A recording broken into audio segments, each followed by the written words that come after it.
Again, warm good morning, everyone. Thank you very much for joining us on this morning.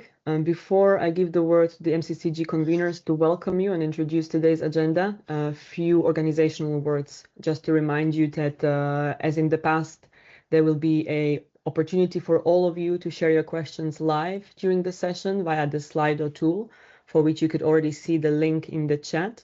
To access, please either click on the link that you see in the chat, or also you should see the login credentials on the bottom right screen that you can see in front of you.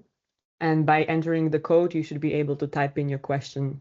Please be patient. We will be trying to answer as much as the questions as possible directly in the call, but none of the questions will get lost. We will be collecting all and sharing them together with the answers in the Q&A document, as has been the practice in the past, published hopefully in June this year. So with that, I would give the word to the MCCG conveners to welcome you and walk us through the agenda. Good morning from my side. I'm Andreas Papanaklis, and I'm the TSO co-convener of this group, together with Julie Gauthier from Market Participants and Pierre Millon from the NIMOS. So today's agenda is basically set up in two, let's say, main areas. The first area is the 15-minute MTU SDAC project and the developments there. We will have an overview of how the testing will proceed now that the go live test date has been moved to the 30th of September. And we'll have also plenty of time to get a Q&A session and answer all your questions. Then there will be a short coffee break. And on the second round, we'll have the information regarding SIDC and the developments on this project. There will be some information regarding the liquidity of EDAS compared to continuous trading.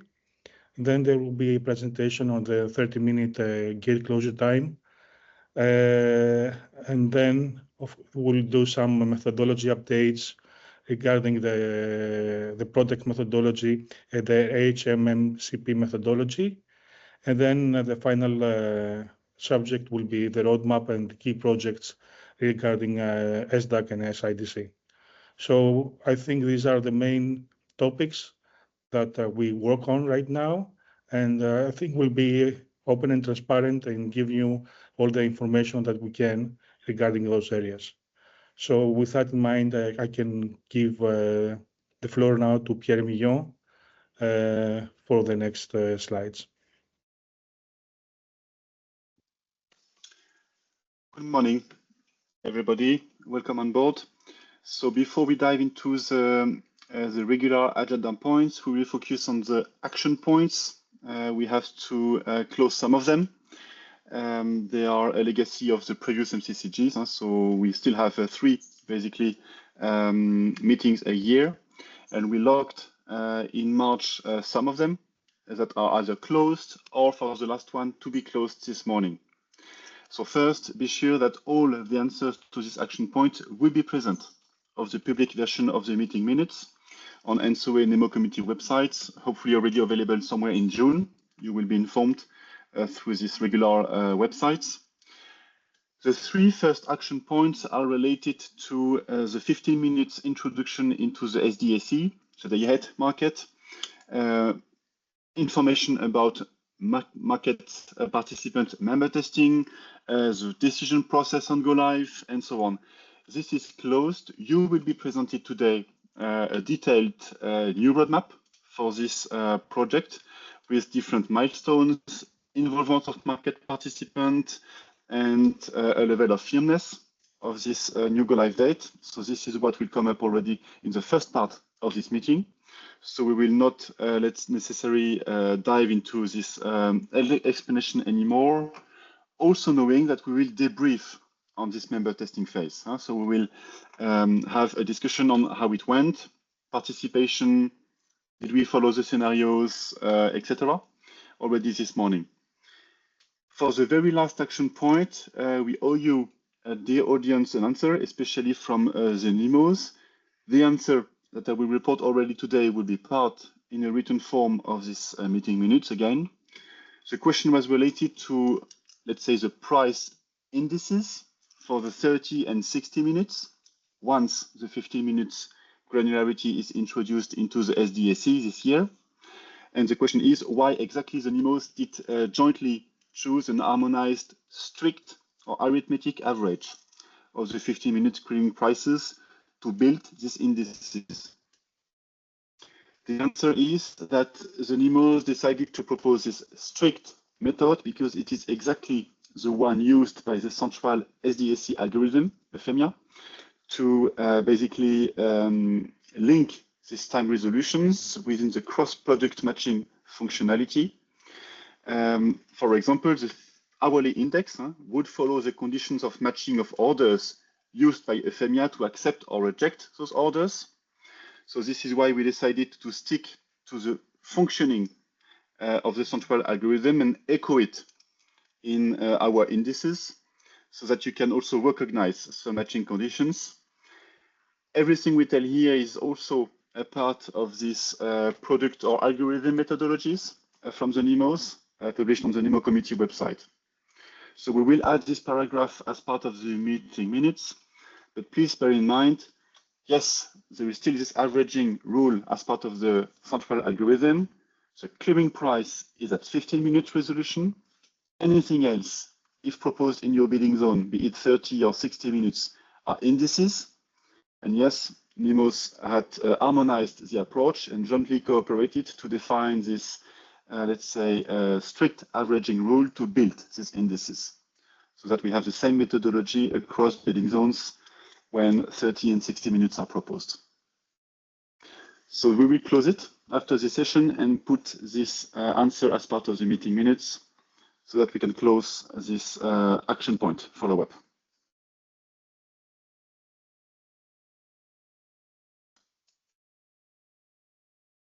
Let's move on to the agenda. Andreas.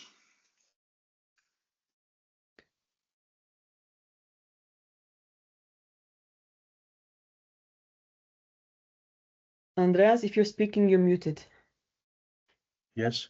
We have the information to give you on the operational incident of the 19th of April, 2025, where an SDAC incident occurred that basically led to the message of risk of full decoupling being sent to the market participants. This was due to some technical issues in a regional system calculating the network capacity, and the SDAC algorithm received wrong data. Therefore, there was this message that was broadcasted to market participants at 13:50 Central European Time.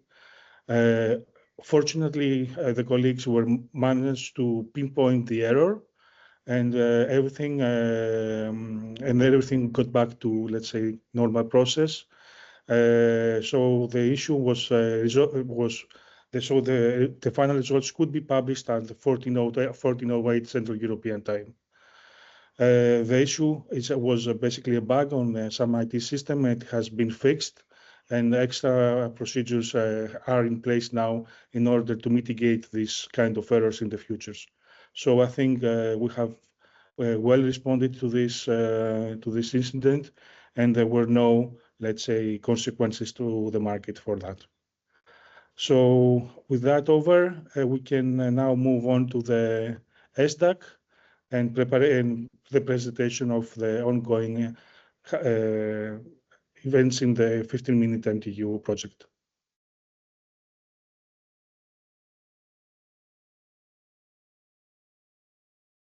Good morning, everyone. I'm Benjamin, TSO co-convener of SDAC QAM, and I will give you an update on the 15 minutes implementation in the head market.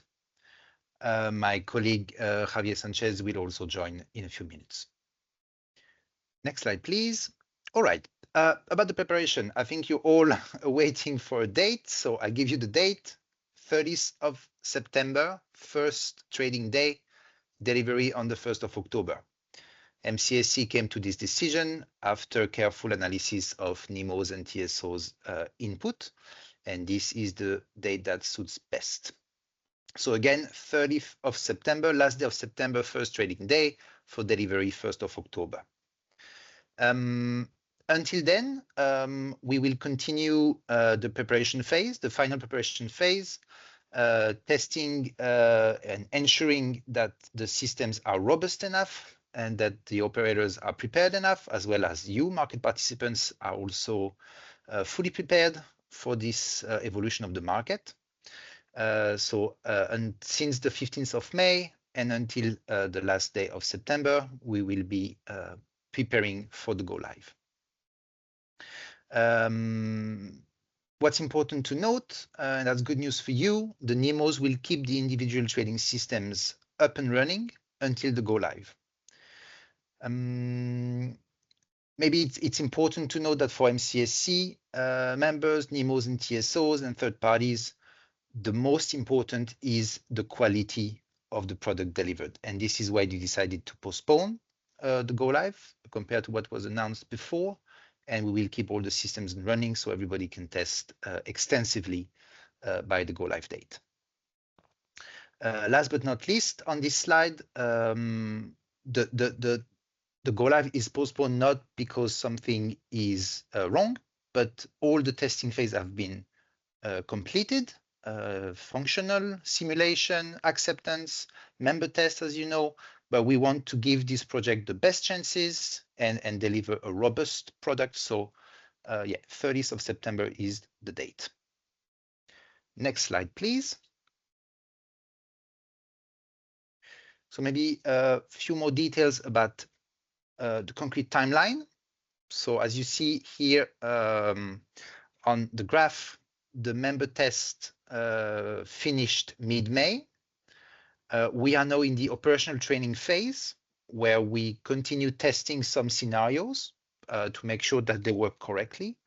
And then in June and July, the local parties can complete their preparation and their readiness.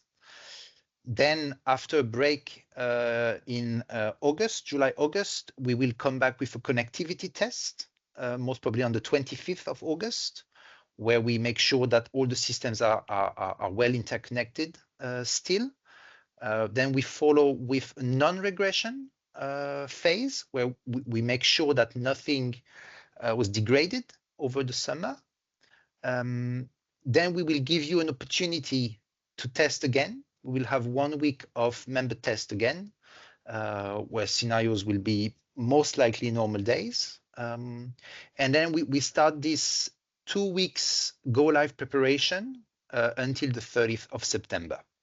And after the 30th of September, after the go live, we have the rollback period, but we'll get back to that a bit later. We have planned 2 weeks of go live preparation. Of course, if you believe or you assume that this is too short and there is a strong consensus amongst market participants, ESDA QAM and MCCG is willing to reconsider and having maybe 3 weeks of go live preparation. So the go live preparation will start on the 2nd week of September until the go live.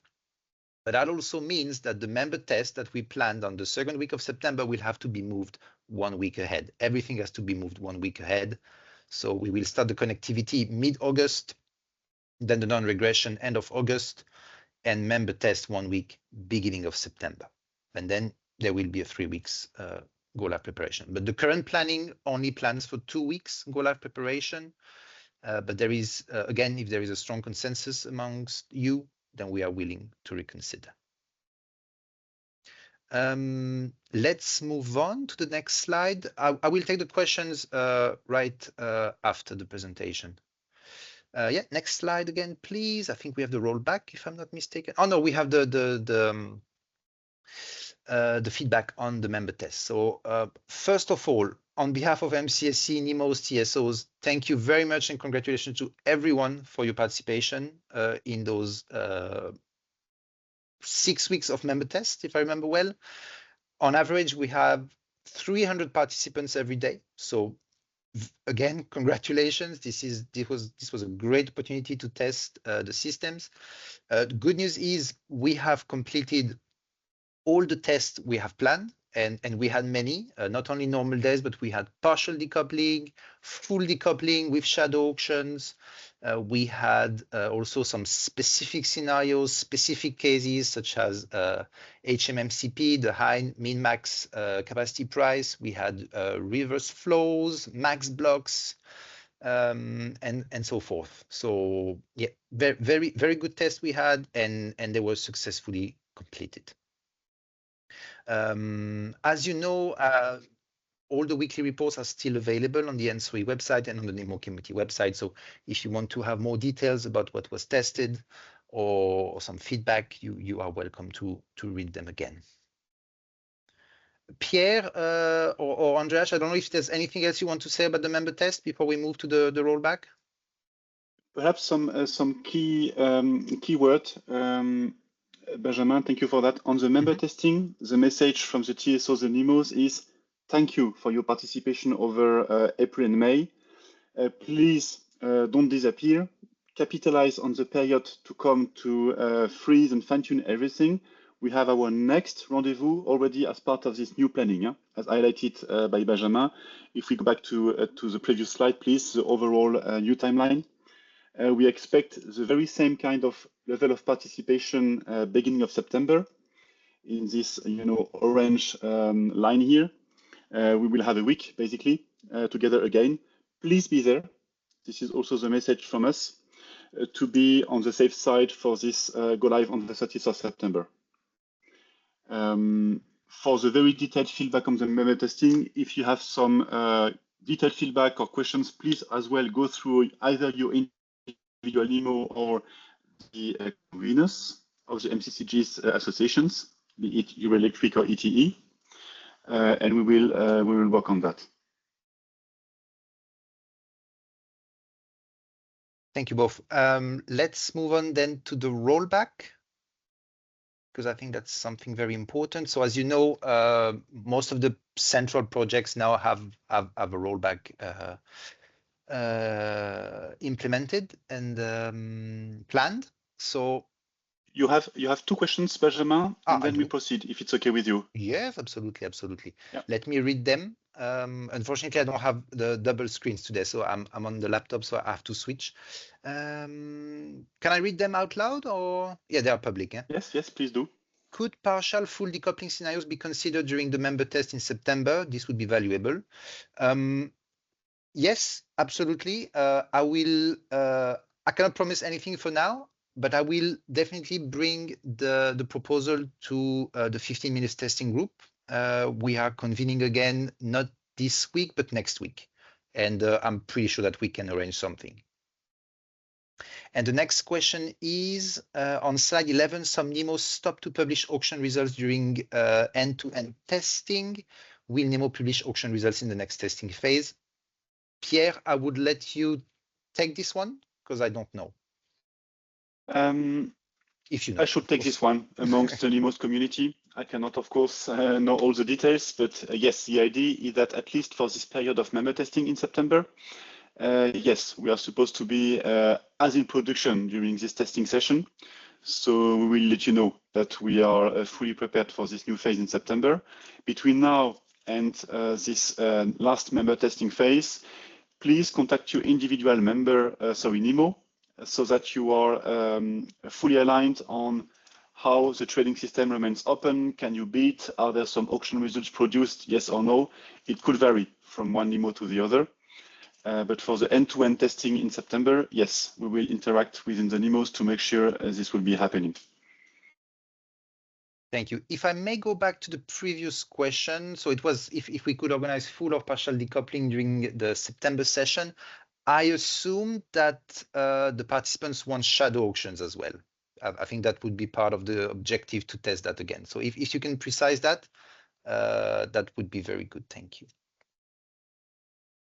And if there are no more questions for now, I suggest we... can the results of the past joint member test be published in full? I believe that's a question for the NIMOs as well. Yeah, it is also something we can pick up, I suspect, for the aggregated curves at least. We discussed within the NIMOs what could or could not be published.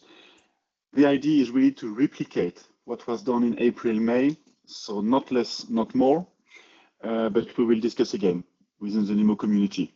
I think the perimeter is considered as fixed in terms of scope and publication, but we will confirm this through the meeting minutes. We take the question. For the flows, Andreas, any idea? I will take the question again, and we'll discuss it among the TSOs.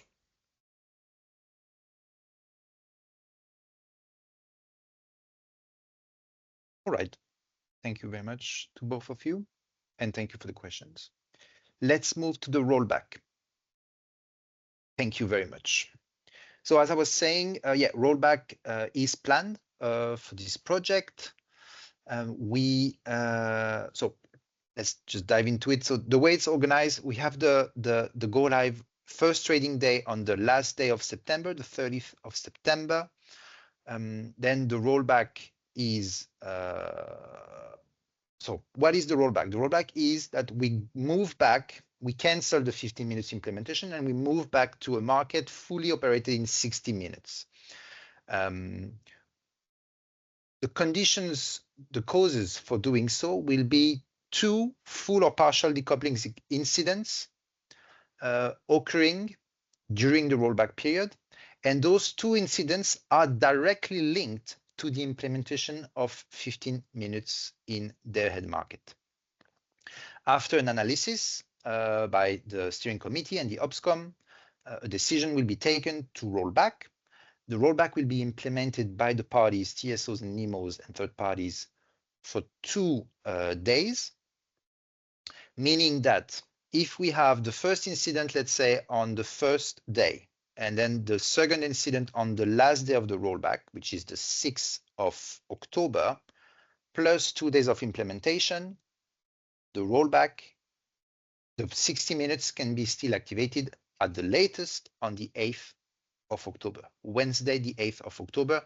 So we ask you to keep your systems, your previous systems versions running and available until the 8th of October. Of course, if we don't have an incident on the market coupling session on the 6th of October, you can already start the decommission of it. But it's possible that the last day of activation of implementation is on the 8th of October. I hope this was clear. It's a bit complex. Now I realize it. Zeli, tell me.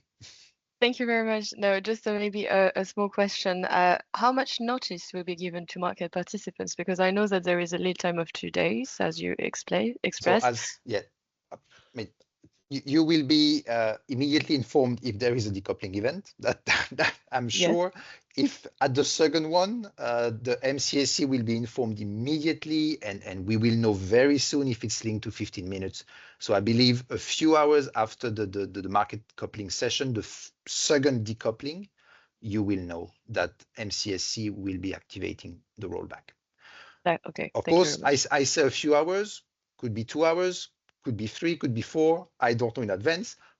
We are very confident that the rollback is just a last security measure. We are confident with the testing that we will not need it, but it's important to have it. Thank you. So again, rollback, 2 full or partial decoupling incident between the first trading day and the 6th of October, and then activation until the 8th of October. So keep your systems running until the 8th of October, please. Questions? Christina, are there any questions? I see one. Why was the rollback implementation period changed from 3 to 2 days compared to previous information? We have extensively discussed it, 3 days, 2 days, and the majority of NIMOs and TSOs could make it in 2 days. So MCCG has decided to have it 2 days. Also, we believe that it's beneficial for all the parties not to keep their systems and spend money on those old systems for too long. So if we can save a day, we decided to do it.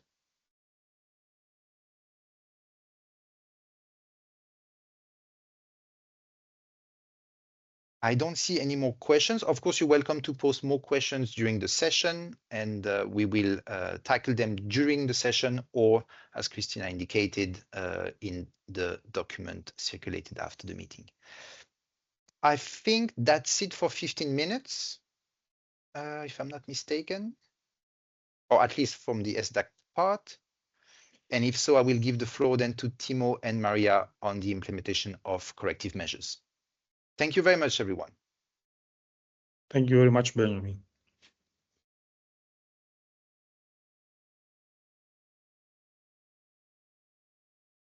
All right, good morning all. My name is Maria Ero and I take the presentation of the corrective measures today. And you can already jump to the next slide. We have one slide today about only short status where we stand with the corrective measures work. As you are all aware of, the corrective measures are coming from as a requirement from the algorithm methodology to be implemented in case we see issues with the performance of the algorithm. And the corrective measures are to be implemented not over one night, but in a week time when it's decided to be taken into use. So work is still ongoing in the MSD. We are running the tests, two sets of the tests. First, we identify the potential market conditions where which can cause the issue for the performance, and then secondly, then we try to correct them with some measures and get the algorithm performance back on track on that sense. The steering committee in April decided to split this corrective measures work in two phases, where for the go live of the 15 minutes, our aim is to identify 1 to 2 corrective measures that can be then applied short term and after 15 minutes go live. The second phase is then for the long-term solution, where we look at the more tailored measures and possible the measures that either TSOs or NIMOs need to be worked a bit more in order to be able to implement it. So that's why those are the implementation timeline after 15 minutes go live. The corrective measures in general on this is like stated in the slides, shared with the two responsibilities. So one are for the NIMOs, more linked to the product and product usage, and then the TSO side where the corrective measures are linked to the network domains and the possible allocation constraints provided on the market. So that's shortly with the corrective measures we had for today. Are there any questions regarding this one?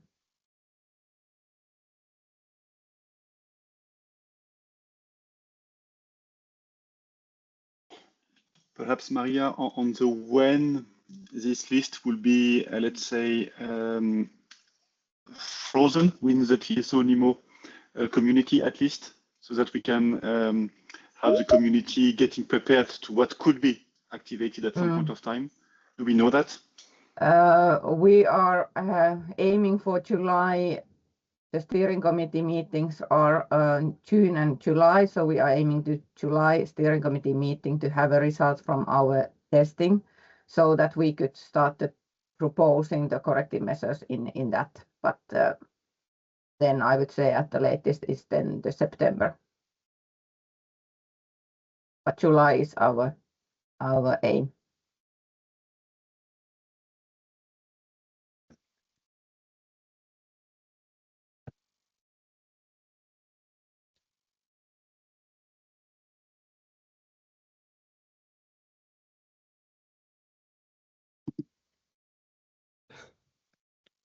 So we don't have any further questions on this topic. Maybe we can proceed on the next one. Thank you.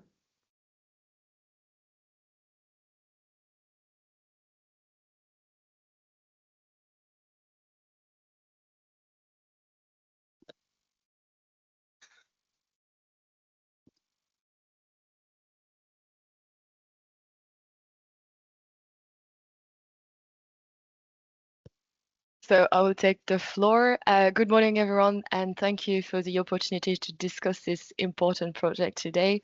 I am Zélie Gauthier, and I will be representing market participants during today's MCCG meeting. We can go to the next slide. Yeah. So basically, the next slide is regarding the fallback improvements. I think No, no? sorry. I don't know if you see the screen. I was Sorry, just going forward. Sorry. Yeah. Sorry. Yeah. No. So I will continue. So this slide actually outline market participants' key needs for progressing towards a 15-minute MTU go live in day ahead. So of course, as it was explained before, and in light of the recent developments, there is an urgent need for a revised roadmap detailing a clear and credible pathway towards a new go live date for market participants. And moreover, market participants should be fully informed about both past and upcoming developments and test results on NEMO's and TSO sides to have a visibility on the project status. So here were like two key needs for the way forward for market participants for the go live date of 15-minute MTU in SDAC. So happy to discuss that further together as well.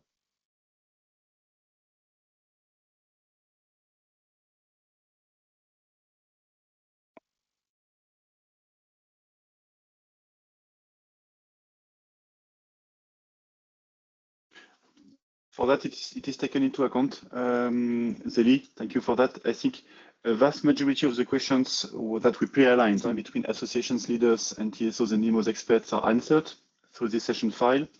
And yes, between now and the go live, we will proceed in a clean way to confirm that everything is according to plan, especially in this August-September windows, which will be the busy ones.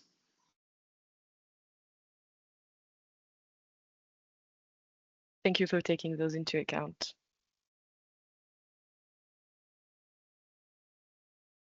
And now we can proceed to the SDAC fallback improvements. Luisa, are you online? And Ole? Yes. Yes, we are online, but I believe that Pierre was, we agreed that Pierre should present the fallback improvements as he already did that in the previous workshops we had. Yes. So we switch topic here. Of course, we remain within the day ahead framework, but we are discussing here the fallback, meaning decoupling events improvements. You see here the background objectives. Before we dive into potential solutions and improvement, that we detail the measures TSOs and NEMOs would like to take, you first have to know that the cooperation of the NEMOs and TSOs did lead to a set of consolidated measures. This is the very first message. We did cooperate together over the last month to bring towards authorities, towards this public event today, some selected measures that we think are targeted, either to avoid those kind of fallback event to happen, or in the last resort, to mitigate a potential impact if we trigger it. This is a follow-up of a long-lasting discussion following some operational events last year and some discussion within the MESC as well. We agreed to bring forward and publicly some measures, and we do it today. Before we came this morning in this public event, we have worked 2 weeks ago on the 14th between associations leaders and their selected experts. Some of you were part of this call even on the 14th, together with TSOs and NEMOs experts. We went through an evaluation, pros, cons, investigation of every single candidate measure that TSOs and NEMOs listed and targeted. We will dive into that today. We also proposed some timeline for implementation with some deliverables already in the second semester this year. So basically between after summer and end of year.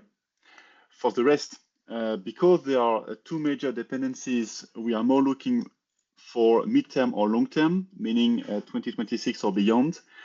The two major prerequisites being, of course, the local implementations within systems and processes of TSOs and NEMOs, and potential evolution of the regulatory framework, be it at local or regional level or even at European level.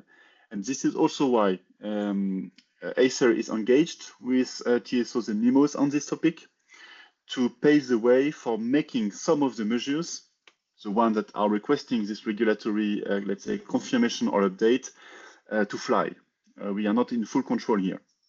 So this is what we will detail today, starting with an overview of what we have proposed on the very next slide. You will see the listing of the measures that are still, from the NEMOs and TSOs point of view, under investigation. This means that from this, let's say, 10 measures list, some of them will be implemented this year. Some others will be implemented in 2026 or beyond, and some will be dropped because appetite is too low, either for NEMOs and TSOs or for market participants, or the added value versus drawbacks, cost or complexity of some of the measures will carefully weigh that, and the balance and the risk-reward analysis will not be positive. So we are still at the stage of the, let's say, definition of this targeted list of measures. You see two big categories. In yellow, the measures that are supposed to make a decoupling event not happening. We want to avoid them. And in light blue, you see the measures that are supposed to mitigate the impact in case the fallback processes are triggered. We really wanted to answer these 2 points, also acknowledging what was channeled through your associations or to your individual NEMOs or through the MESCs. As part of the avoid decoupling event measures, and so the yellow one, there are 2 measures that you see flagged as more time associated to the primary benefit. So we are looking at extending the timing and allocating more time to incident resolution process. This is the very first measure, moving ahead the 12 o'clock order book get closure time for day ahead markets in SDSE, or the last yellow, extending the nomination deadline, allowing NEMOs and TSOs to basically relaxing the decoupling deadlines. Both these measures are making incident resolution process longer on the paper. Of course, they are not, let's say, to be treated equally. You will see it is already published. We have 1 slide per measure later in the deck, but the very first measure is to be implemented every day as a preventive measure. We cannot know in advance that, let's say, a technical critical failure will happen. So this 12 o'clock might become or might advanced by a few minutes. Order of magnitude was a maximum 30 minutes considered by the NEMOs every day, while the last yellow, extending the nomination deadline, is to happen only if we are really facing a major risk of critical event, meaning decoupling. So we dive into that, into these 2 pros and cons, but these 2 measures are this package to extend timings, to dedicate more time for the incident to be resolved without triggering the decoupling. You see then 2 measures in the middles where NEMOs could, let's say, try to capitalize on, for the second measure, the orders they have received before the get closure time of the order book. The principle of this measure is to take a snapshot of the orders, meaning a copy of the orders directly received from market participant before the get closure time, that is today 12 o'clock. Copies will be made at a frequency to be defined, at predefined timings to be defined in the morning ahead of 12 o'clock. So we are not talking about D-2, but really the morning of the closure of this order book. And these orders will be used to allow the NEMO having a critical technical failure to remain coupled using those orders.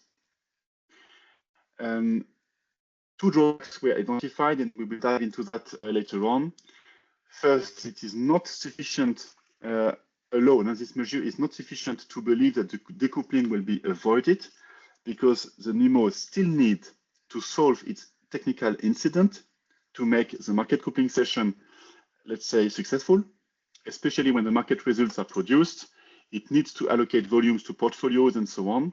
So it needs to be back online. The second point is that the copy of snapshot that NIMOs will do earlier than 12 o'clock, we cannot control as NIMOs the quality, meaning liquidity or completeness of this copy. Are there only 5% of the orders present, or are there 95%? And from this question, of course, major impacts are potentially underlying here. The quality of the price that we get out from the usage of this order book in the coupling framework is unknown. So NIMOs are looking here for some guarantees that the copy is good enough, meaning that market participant basically did play the game every day as a preventive measures, did submit orders earlier than today. Because the measurement point we could do shows that it is in some bidding zones on some markets, on some NIMOs, not sufficient to think that at 11:30 or 10 a.m. even, the order book is good enough. So we need this exchange of considerations to continue with associations and market participants to make this option fly. In the current state of affairs, NIMOs are not necessarily convinced it is a solution. It could be part of the puzzle, but with other guarantees. Alone, it cannot be implemented. So it's still part of the list, but under investigation. The third measure is also here to tackle some key part of the NIMOs processes, enhanced backup process in the local trading system or local trading solutions. We are talking here about technical enhancement with some failover capability, redundancy capability. Two main targets here. First, when a change is made, meaning at a go live of a trading system or of a big project, make the NIMO in a position to basically roll back to the previous and safe technical state of affairs. So the previous versioning of the system and features and so on, that this NIMO is knowing is working.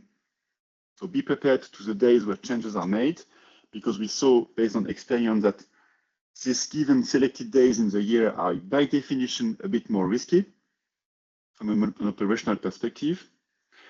The second target for any day of the year is to make sure that the NIMOs are increasing the likelihood to always be in a position to submit an order books and integrate market results to successfully finish the market coupling session. So to have more backup processes within the solution.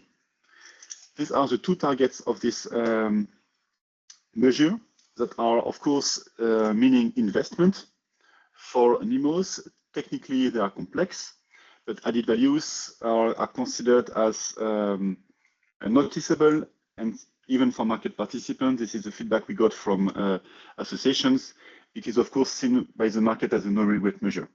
So we are working on that to make the resiliency level of the system of the NIMOs even higher than it is today.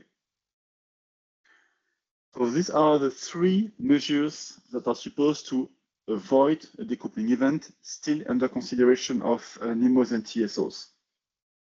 You see that for some of them, NIMOs and TSOs are free to proceed. It's all about technical investment, enhancement of processes. For some others, especially on the timings, the first and the fourth one, we obviously need here some buy-in from regulatory authorities, either at European or a national level. And this is why I repeat myself, but we are engaged, TSOs, NIMOs, with authorities. We already had several workshops on that to make sure that some ideas can still be part of the list, or we have to drop them. You will see then the blue measures. You first see the SDSC manual fallback. This is potentially or probably the very first measure you will see in operations, meaning implemented by TSOs and NIMOs. We are talking here about increasing the get prepared situation from members. what will happen in case fallback events are experienced. To be very clear on allocation of capacity, matching of orders, timings, operational messages, everything will be, let's say, publicly available in this version of the fallback manual, published by TSOs and NEMOs ahead of any incident, so that members are knowing in advance what is the process to follow, what is done where. So this is really our target, to put things in a written form to increase this awareness. Improved messaging. It is something you already saw last year. A part of the job was done by TSOs and NEMOs. It will be finished as well this year in the second semester. We are talking here about enhanced content, accurate or timely provision enhanced, and last but not least, a single source of the message will be part of the process of the TSOs and NEMOs, so that basically hiccups cannot happen. This is the target now of the TSOs and NEMOs, and this last mile, again, part of the job is already in production as we speak since many months, but the last mile will be part of the incident processes before the end of the year. And you will see our operational committee experts also calling you for a training on decoupling event later this year.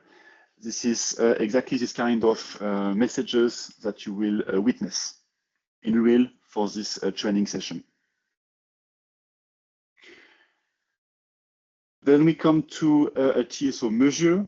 You will see later in the deck that following the exchange we had with associations leaders, it was categorized as complex, potentially too complex, but TSOs and NEMOs are still keeping this into the list. Why not replace the day ahead shadow auctions done in case of incident, so the explicit allocation of capacity in case of incident, and replace them by intraday and implicit allocations. Because now the market cascade in the intraday market is complete. We had also IDAs, intraday auctions, implemented by TSOs and NEMOs last year in June. Why not capitalize on these IDAs or continuous markets? This is what TSOs are now investigating deep, not to gain time, but to simplify the process. This is what we flagged in the last column as a primary benefit, to make market participants in a more comfortable position, at least, to not get dragged on the left for the energy, on the right for the capacity, in case for some specific borders, decoupling are triggered. It is all-in-ones by definition, these implicit processes, and we try to investigate if it is realistic to think it is useful and simplified. So it is still part of this list, and we will further decide whether it is good to go. Then single clearing price in multi-NEMO arrangement per bidding zone and per time unit, obviously. This is now a strong message from the NEMOs. This principle is agreed. So we are basically targeting this single price in every single bidding zone of SDSE, including the multi-NEMO ones. The question now is to define the how to get there. We are cooperating with TSOs to make sure that the regulatory framework at the national or regional level is updated. We are talking here about the M&A arrangements, so that the single price is part of this framework. So now the TSOs and NEMOs will engage at NEMOs and local and regional level to make this happen. And of course, we'll dive into the technical implementation of it. In a very nutshell, NEMOs are targeting a so-called volume allocation, also called execution of orders against the SDSE price. The decoupled NEMO would allow, it is optional, its market participant to see their orders executed against the SDSE price, the price computed by the parties remaining coupled in this bidding zone. This ensures by definition the single price per bidding zone. And this is what NEMOs are now, let's say, technically defining and together with TSOs, will engage with NRAs to make the M&As updated again. So this was one, I think, a pillar of the request that the membership had. It was again repeated by your association's leader over the last month.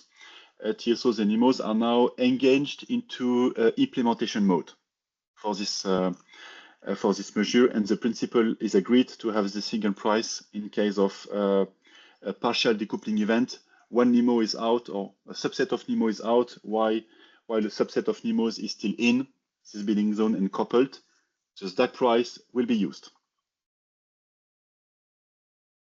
Last but not least, it's more about TSOs and NIMOs processes here, not necessarily visible for market parties, but there is an idea to simplify the process again here, where we would see TSOs acting on behalf of the shipping agent for the cross-border nomination, making the process for the decoupled NIMO or its CCP/shipping agent not, let's say, obliged to perform this nomination. The TSOs will do it in this urgent situation based on the market results produced by the central algorithm.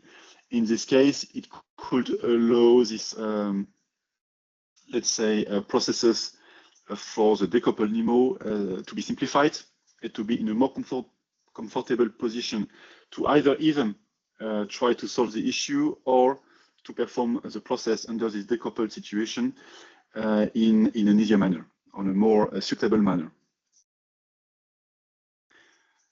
So you see now these time-minus measures listed by TSOs and NIMOs, and this is what we discussed with your association's leaders, especially Rail Electric, ETE, and their selected experts on the 14th of May. So let's dive into the feedback we got from your representatives in the associations here. We have, and you saw that it's part of the public deck, one slide per measure that was published by TSOs on ENTSO-E or NIMOs on NIMO committee platforms. So everything is transparent and public.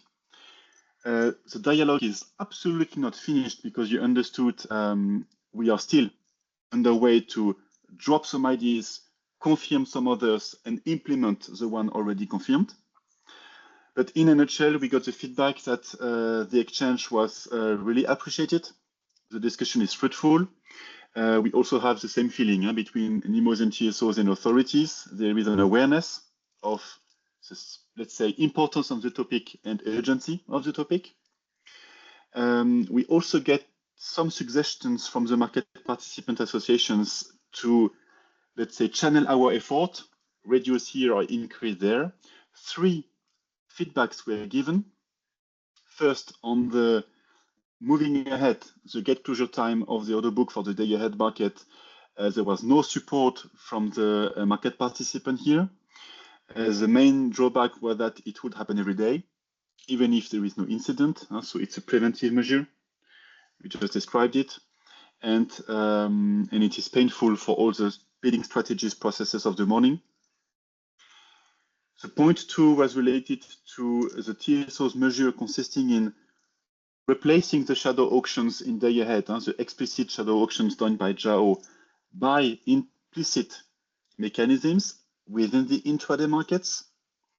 If the idea seems very seducing, primarily, if we dive into the details, the simplification of the problem is not obvious, so we further need to discuss that.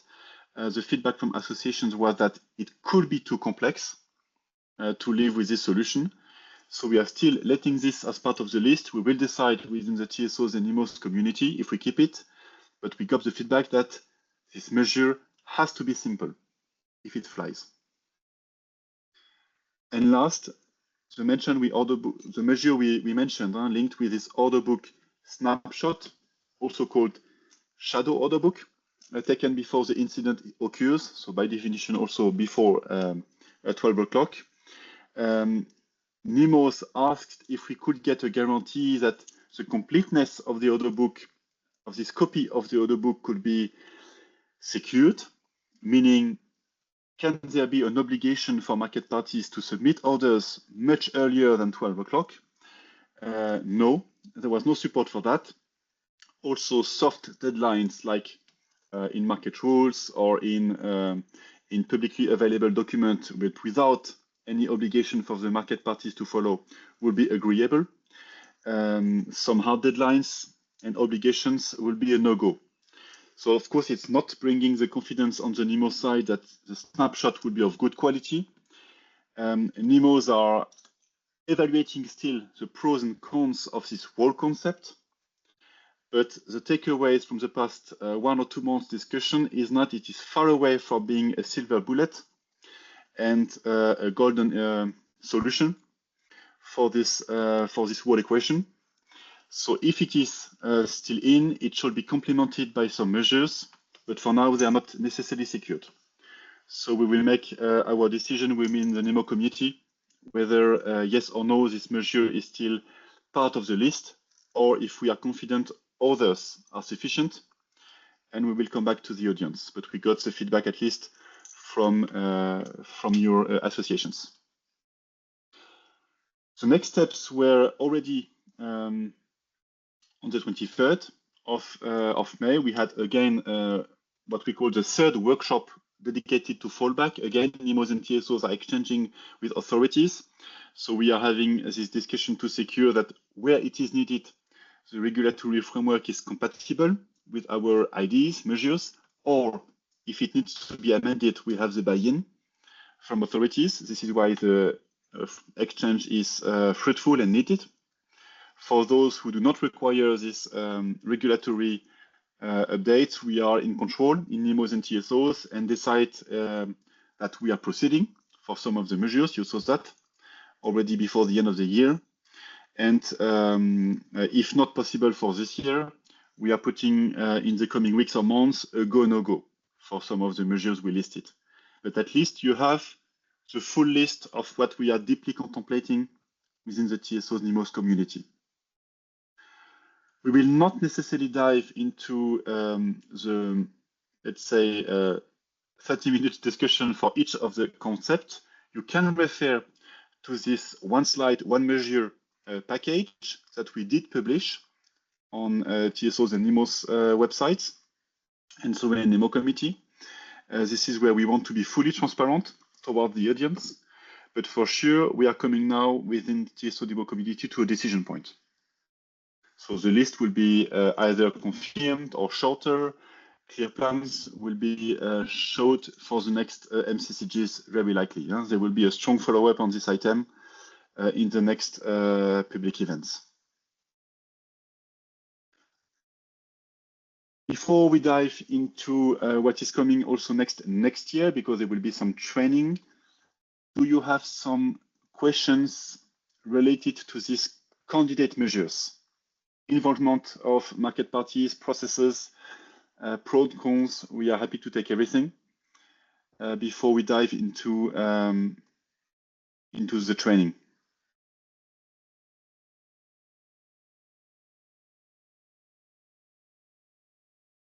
We see no questions so far, but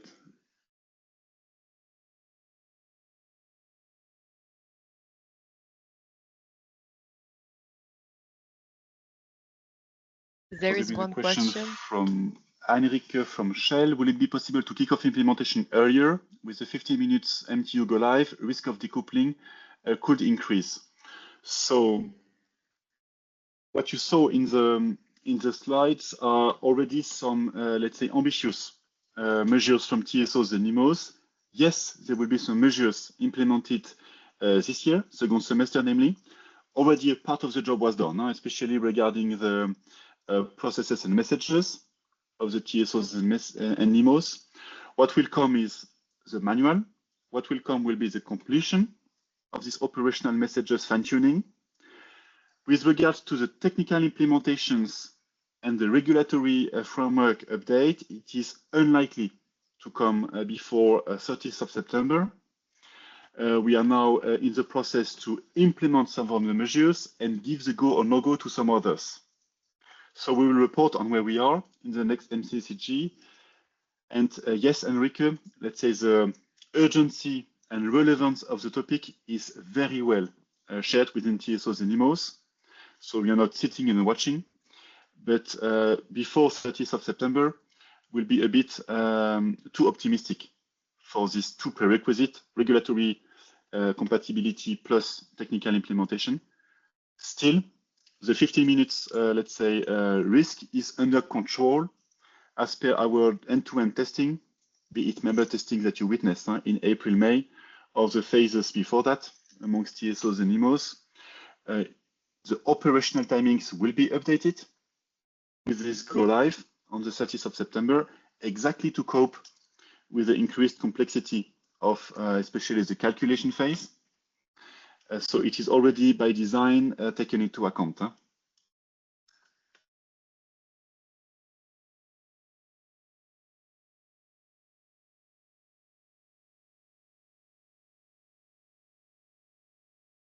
One question from Electric. Will a single price per M&A be insured in the short term if a partial decoupling occurs, example, during the 15 minutes go live? It is not for 2025, as published in this session file. NEMOs are, again, having these two prerequisites.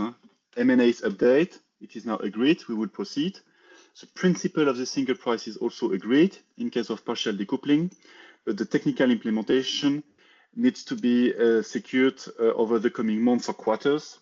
Hence, it was reported as a 2026 measure.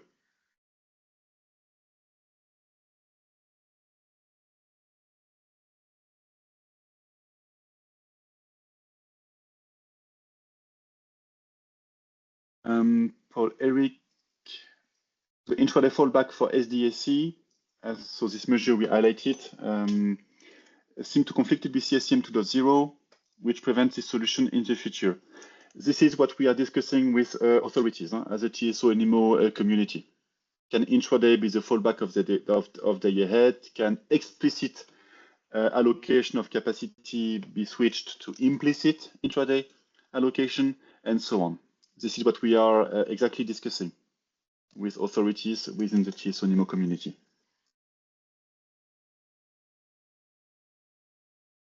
But again, in the next MCCG, it is very likely that the timelines are fine-tuned. The list of measures is either shorter, but all measures are put in front of a go-no-go. So the principle is closed. And some of the measures could already be delivered. We highlighted two of them that are for the second semester.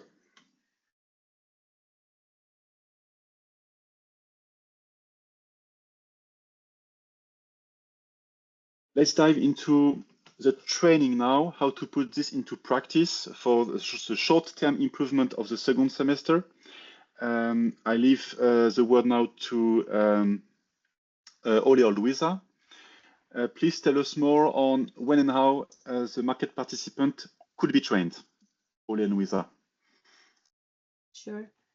Good morning, everyone. I'm Luisa Holban-Pediuk. I'm co-chairing the StackOpsCom from the NEMO side, and I would like to bring awareness into the training opportunity for the second half of the year with respect to fallback readiness.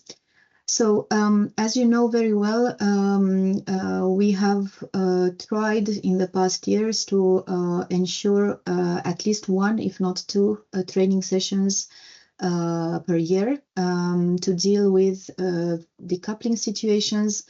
Until now, it was only considered the full decoupling scenario, just because it would offer opportunities for all market participants to experience the impact of the decoupling, meaning shadow auctions and explicit allocations and fallback auctions on NEMO side, etc. But as you know also very well, full decoupling was not luckily occurring yet in production. We only had maybe one partial decoupling per year in average, I would say.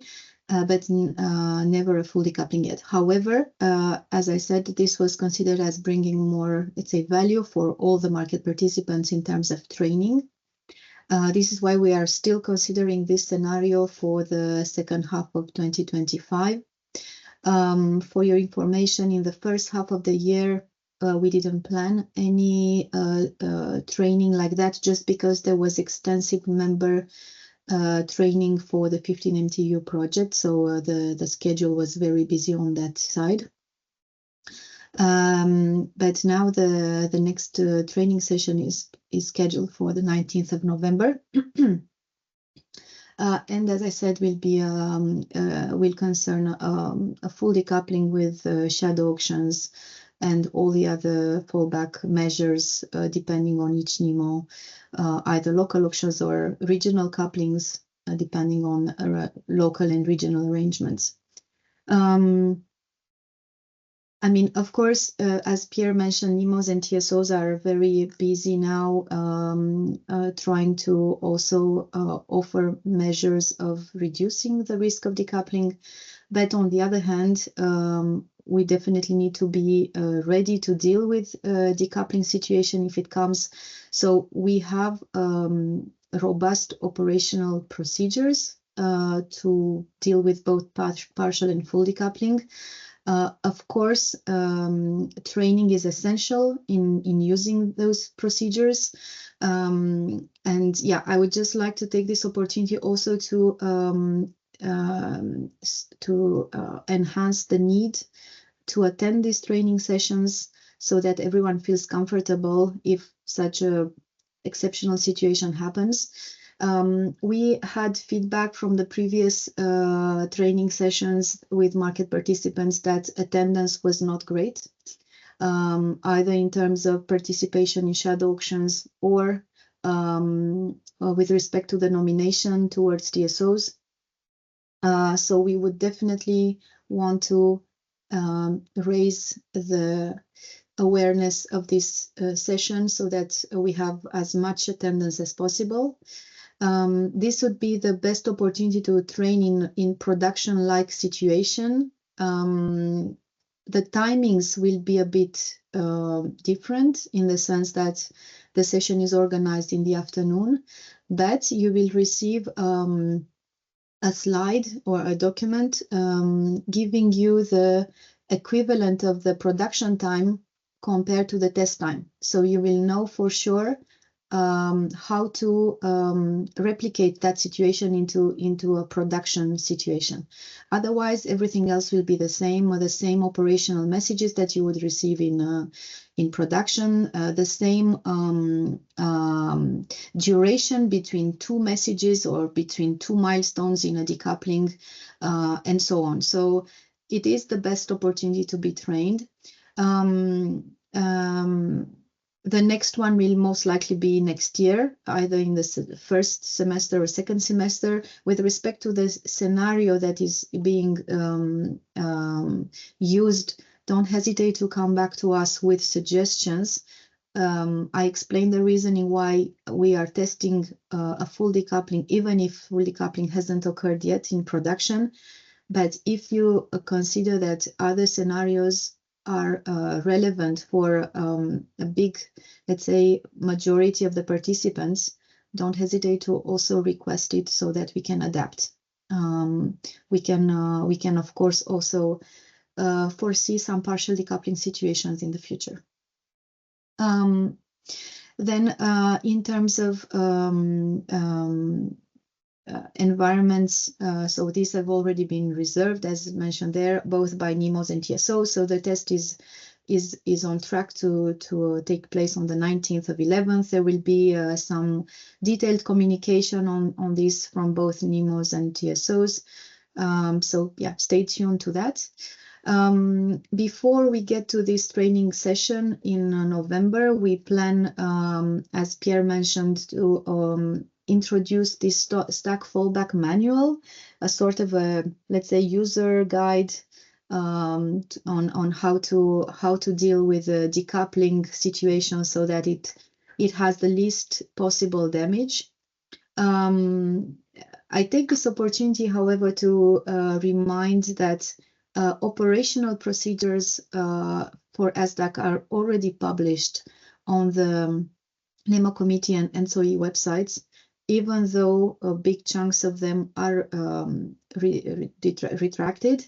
However, quite some content, some interesting content is available there if anyone wants to have a look before we get to have this fallback manual in place, which of course will be, I would say, knowing very well the operational procedures, the fallback manual will be oriented towards the user, towards the market participants. So it will be much easier to follow, and it will regroup, bundle all the important information into one document. So definitely this is something to look for, and we plan to have it ready and published before the training session in November, so that it can be used and so that we can also get feedback from you if there is anything that we can still do to improve, in order to, of course, increase transparency of the processes, and also to improve the readiness and the capacity to deal with this situation from everyone. I think that's it, unless there are questions.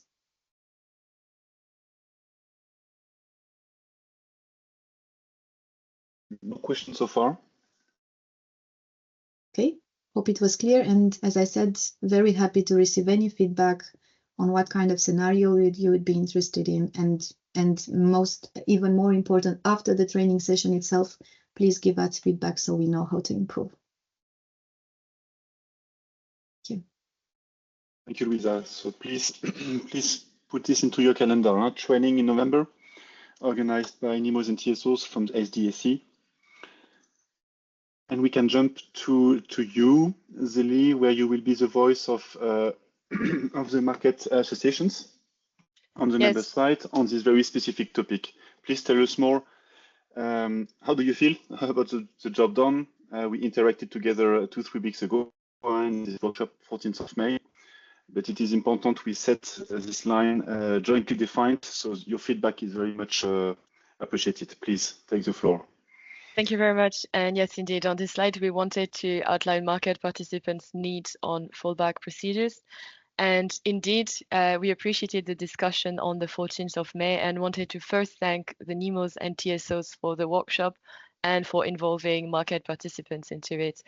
We really encourage pursuing this format in the future.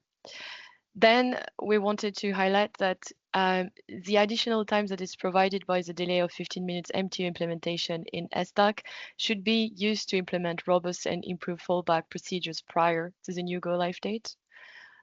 We also urgently need legal certainty and unambiguous information on the application of provisions of Article 7 regarding fallback procedure on the amended electricity regulation. There were discussions about this, and there is a need for clarity on this. And we would, of course, highly appreciate further details on the implementation timeline for fallback improvements, as we are concerned about the proposed lead times, as we already said previously. On the next slide, we wanted to provide further preliminary feedback about MCSC fallback proposals that were presented. So thank you already for taking into account some points we had shared. Here on this table, the proposals are ranked for most favorable, so highlighted in green on the top of the table, to less viable, highlighted in red at the bottom of the table, and that's according, of course, to views of market participants. So first, there are no regret measures that are welcome and encouraged by market participants, which are, of course, the SDAC fallback manual and the enhanced backup processes. Then we have measures where market participants believe that further investigation are required, namely, no, sorry, there are also another measure before that is also not regretted, which is very highly encouraged, which is the relaxing decoupling deadlines by shifting 1530 nomination deadline. Here we really think that it's a proportionate measure because it will affect market coupling processes only in case of critical incident. And there would be to operational constraints should have to be justified. So sorry, I wanted also to highlight this is also very encouraged by market participants. But then now there are measures where market participants believe that further investigation are required, namely the single clearing price in M&A per bidding zone. So the general proposal to achieve a single price per bidding zone is of course supported. However, we need legal certainty about applicable procedure before 15-minute MTU go live. And of course, further investigation are required to achieve full legal certainty about the solution and to ensure representative market signals. Now, another measure that also need further investigation is the shadow order book snapshot taken before the incident. So, of course, this proposal could help prevent decoupling for reason of missing order book and is therefore welcome. But further investigation is required to ensure that shadow order book are representative. Now we're moving to list viable proposal, let's say. First, the replacing shadow auction with implicit allocation. Here, there is a strong skepticism about ability of intraday matching system to cope with day-ahead volumes. And intraday markets do not offer complex orders and offer less clearing time. Finally, the early SDAC order book at closure time is not supported by market participants. This would be a highly disruptive proposal with high adaptation costs for market participants, NEMOs and TSOs, and it would have an impact on daily optimization processes and other market timeframes. So we wanted with this slide to present you a bit a ranking on the proposal, and of course we are welcoming the discussion and yes, to provide further feedback in the next weeks as well as market participants. So thank you for that.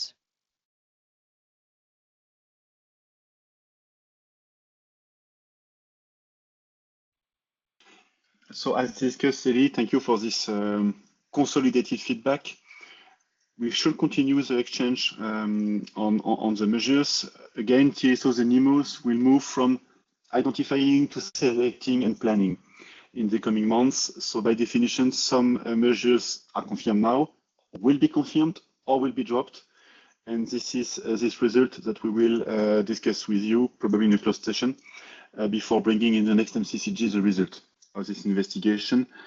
Every market participant, of course, can interact with its NEMO, but overall, we are quite aligned, we would say. We share the goal. The only question is how to get there again. So we will continue with the exchange. Before the end of the year, some measures are implemented, all others are planned. This is basically the target. Thank you for that. I think we have a question regarding the previous topic and the trainings. So you're right. So yes, first, it's not as if we did not train already, because there were some end-to-end, let's say, member testing during April, May, including the decoupling event, planned one. I potentially turn as well to Benjamin. Do you know if some decoupling event will be part of this extra member testing in September, the extra week we proposed as part of the new planning, or it is still to be discussed, or it's not planned? Do you know, Benjamin, that already? Yes, sorry. So yeah, I think we had the question before if we could add some partial or full decoupling in the September session. And as I said, I will bring the question to the testing group. We are convening again in not this Tuesday, but next Tuesday. Maybe on this question, I wanted to stress that we gave the opportunity for market participants to test full decoupling, partial decoupling during the member phase, so in April and May.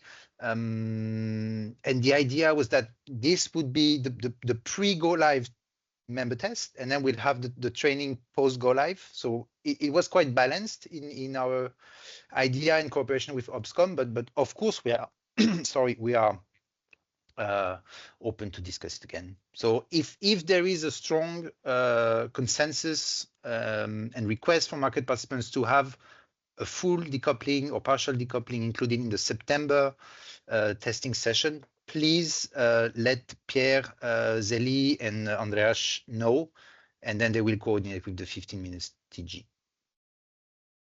Thank you.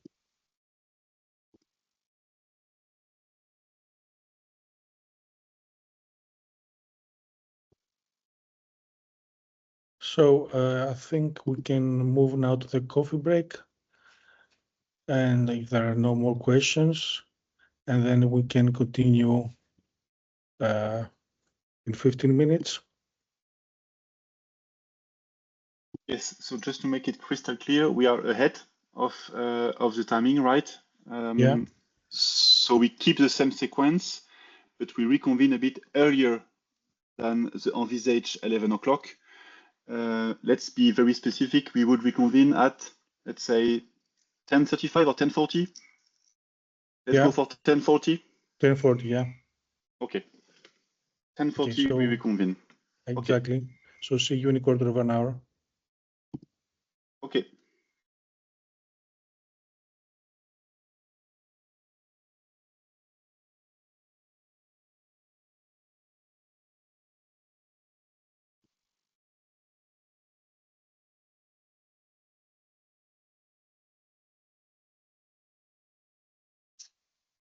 So if everybody is back, we can continue the meeting and go on the next round of presentations, starting with the SIDC 15-minute market time unit implementation update, powered by our colleague Chris Kleipening. Sorry if I made a mistake, Chris. Oh, don't worry about that. So I think it's more complex for me to pronounce your name. Okay. Okay. Good morning, all. I'm Chris Kleipening. I'm convening for the TSOs, amongst others, the procedures task force in SIDC OPSCOM, but also was involved in preparing the tests to go in preparation of the 50-minute implementation. As you may know, we introduced several waves in the past. So far, we are heading towards finalization of the 15 minutes implementation in SIDC. We had a successful go live on the 18th of March, where most of the remaining areas and borders introduced their 15 minutes resolution. In the next slide, we will see what was covered there. Come back to that in a minute. There was we have still one wave to go, which is the sixth wave, which is tightly linked to the day-ahead market coupling 15-minute introduction. So with the postponement of day-ahead market coupling towards 50 minutes, this sixth wave is also postponed. We completed all testing basically already with an eye on the earlier planned date of the 60 or the 15 minutes go live in this month. But yeah, we will perform at least some additional testing after the summer. We provided on this last go live a press release, which is also for you available on the respective websites. So if we move to the next slide, then I can at least explain which areas were part of this fifth wave go live. It was mostly about the Iberian Peninsula, France, no, sorry, not France, of course, Spain, Portugal, and the Norwegian region was mostly involved. But there were still also some borders which were not on the 50 minutes yet. So they were added to this fifth wave also.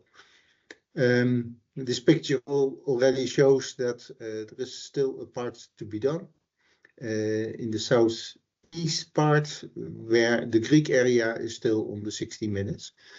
And that also implies that the border with the Bulgarian area is also still on the 60 minutes. Yeah, if we move on to the next slide, then we see our target model, which should be established by the same date as we have the day-ahead market coupling go live in 50 minutes. So running from the 30th of September onwards, all areas should be on the 50 minutes in SIDC, including all borders. With maybe a small exception still, where it's about the Italian borders towards, what is it, Sicily? No, not Sicily. I'm thinking, what is this exactly? Corsica, we have, sorry? Corsica, Sardinia, the other islands. Yeah, Corsica and Sardinia, and we also have the interconnector between Italy and Greece, which will remain for the time being at least on the 60 minutes. But yeah, remaining all areas within the SIDC, it's possible to trade at the 15-minute product. That's the main target. Yeah, if there are no questions, I just proceed with the next topic.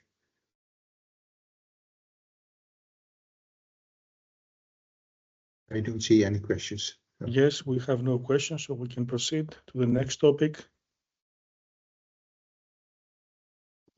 The next topic is a little bit less familiar to me because I was not directly involved in preparation of the slides, but yeah, it's the liquidity update. Yeah, the liquidity update on the IDAS, which was supposed to be presented by the TSO convener of the SIDC Opscom, but Martin Stilwell, he was not available for this, so I will take care of it. Content-wise, I know the topic sufficiently, so hopefully I can clarify whenever there are questions. We introduced the IDAS in June 2024. And so far we have run IDA sessions. Yeah, in the meantime, we passed the 1,000 IDA auctions, but up to the start of last month, we had 980 IDA auctions performed, from which 965 sessions were really successful. We had quite a good performance on this. Only at the very early start, we had some cancellations, basically. We, in the end, so far, we cancelled 15 IDA sessions, and that was mostly about technical issues occurring, which really prevented to start running the IDAs. From the we also had 22 partial decoupling cases, which can be split into automatic partial decoupling and partial decoupling in advance.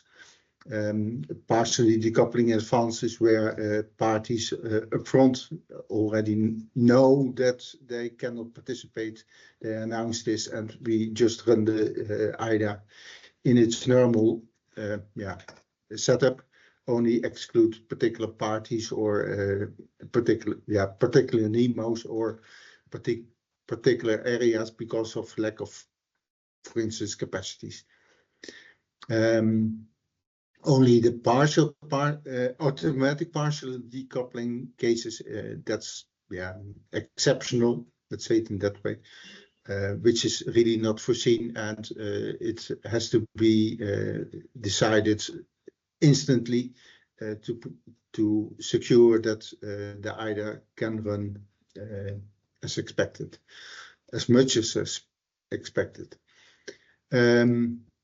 We are in SIDC Opscom continuously discussing what is happening in SIDC in general, both in continuous trading and in the IDAs. Monitoring also what is the exact reason why an incident, an IDA has been cancelled, or that partial decoupling is taking place. And where possible, we take additional measures to prevent reoccurrence. We have, that's mostly for your interest, also weekly IDA reports, which are also available on the websites of ENTSO-E and the NEMO committee, which is showing at least the status of each IDA and indicating where parties or NEMOs have decoupled from the IDAs.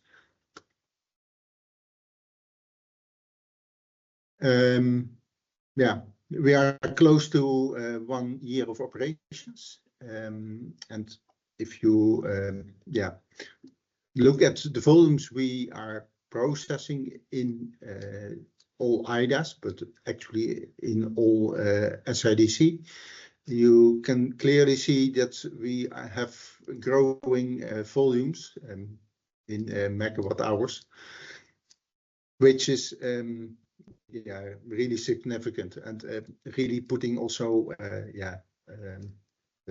driving the systems to the maximum capacity used. It's really a heavy load on the systems to establish this. If you just look at the performance of continuous trading, for instance, we started in January 2024 with 16 million megawatt hours, where it's already now in end of March ending with 22 million megawatt hours. So it's almost a growth of let's say half of it. It's a little bit less, but if we even include April or May, then you clearly see that we are growing with more than 50%. In the IDAs, we see more or less the same. Starting in June, we started with 3 million megawatt hours, and that's growing up to the 6 million. 6.8 actually, so that's even doubled. Yeah, but here, Chris, June 2024 was basically half a month only due to the go live itself. So that makes sense, yeah. I would say the full first month is really July to be considered. Yeah. Thanks for the correction. Yeah, you're completely right. Okay. I think we can move on to the next slide. There, if we compare the results so far with the previous reporting, we had the previous reporting covering the period from the start in June 2024 until end of October. There we had 12 cancellations. I'm now in the box at the left side below. We had 12 cancellations, and if we compare that to the results we have now with 15 cancellations, we could state that over the last half year we had quite a good performance. only 3 cancellations in the end.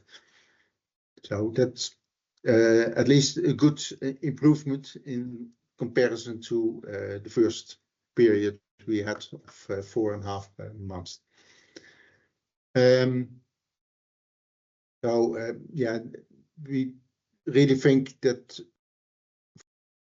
for the upcoming months, it only will still a little bit improve, but yeah, we still, of course, will have the cancellation risk in general due to all kind of technical issues, which are unfortunately still occurring. But I think, yeah, we can handle this in a good way so far.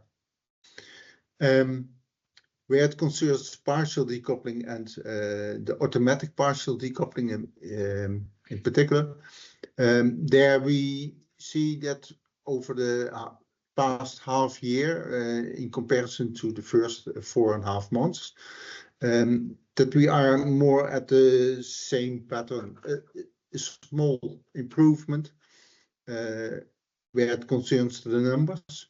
Because yeah, in comparison to the first 4.5 months, we had 7 partial decouplings in advance, where the next 6 months it was only 6. So yeah, just looking at the numbers, it's a little bit better. But yeah, we still face the risk of partial decouplings in advance. It's especially because yeah, parties still are making updates to their local systems, which makes it quite complex to yeah, to bring these changes in due time before next IDA into the production environments. More or less the same applies for the automatic partial decouplings, where there is yeah, a small improvement. But yeah, looking at the time spread, also there we have still this risk of automatic partial decoupling, which is really difficult to handle and to prevent. That's why we are continuously working on the improvement of procedures and also how parties should act, including some training for the operators. Yeah, if we move on to the next slide. Then if we look at the volumes being processed in the IDAs, yeah, you can see how the same spread across the IDA 1, 2, and 3. It's only a small part handled in the IDA 3, which fully makes sense if you consider that it's only covering half the day, and also yeah, the actual delivery day is already ongoing. So yeah, if you would put yeah, basically multiply that number by 2, the percentage for IDA 3, then you are already close to the numbers for IDA 2. So yeah, what also is clearly visible from the slide is that IDA 1 is really an important one, where the parties can jump in on the IDA process or the intraday intraday process. And yeah, I think from this slide you also could conclude that IDA 1 could be a good fallback for the day-ahead market coupling. At least the interest of market parties is significant. Then yeah, if we just look at the volumes which are traded, yeah, there you still can see that continuous trading is taking a significant part of the volumes in comparison to the IDAs. Especially if you look at the number of trades concluded, that's really significant, and yeah, driving the system to its limits. Let's say it in a decent way. Yeah, the overall volumes anyhow are clearly growing and growing. So that's definitely a concern. And yeah, the last 2 months are not included yet in this slide, but yeah, it's clearly also continuing in this way that yeah, the volumes are way above the 30 million, I think, at the moment. Okay. Then yeah, we at least took some measures to secure the IDA sessions as much as possible. Yeah, and that looks good so far. So, but that does not imply that we will not keep on monitoring the process. It's really, yeah, let's say, complex process which we are running with these ideas and the continuous trading together with also the update of capacities in between by the TSOs. So yeah, if one of the parties is really having problems with its systems, then the full process could collapse. So it's, yeah, really asking for full attention of all parties involved.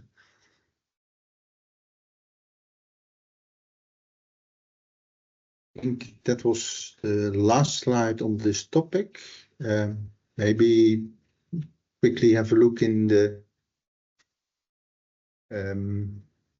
questions. Why the Sardinia-Italy border is not included? To be honest, I don't have the answer.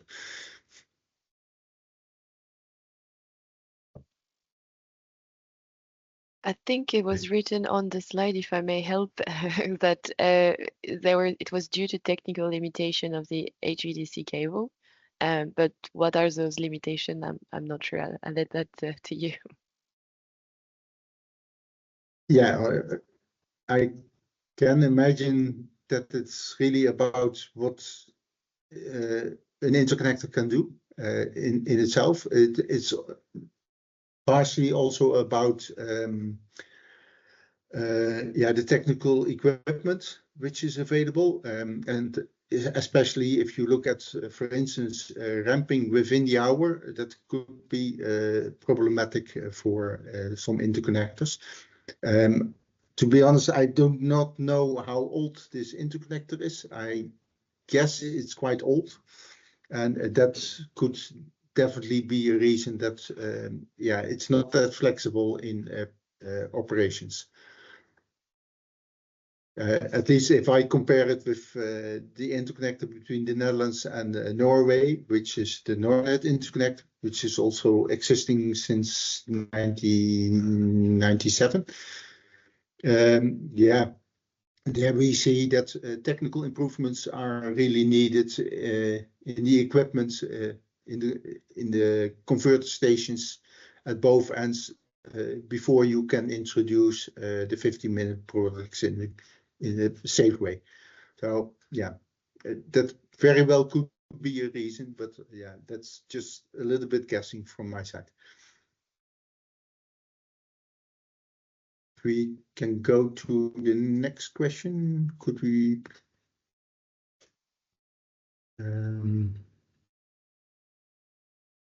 Yeah, I think that can be done, but yeah, that's then to be addressed in the OPSCOM, that we arrange this in a different way. And the next question.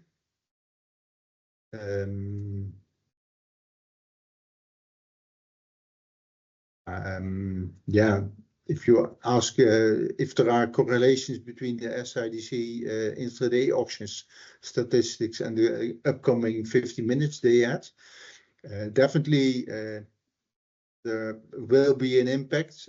So it's really up to the market parties to decide where to have their trading. And if day-ahead market coupling is providing the possibility of 50 minutes market time unit trading, it could be that market parties are more making use of the day-ahead market coupling, having it established already in an early stage. On the other hand, it could also be that market parties see the intraday auction more and more as being a second chance for day-ahead, what is established in day-ahead market coupling already.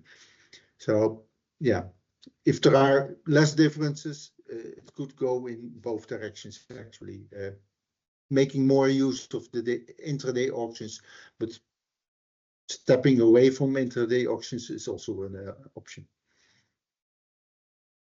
And maybe, yeah, somewhere the split more or less will vanish,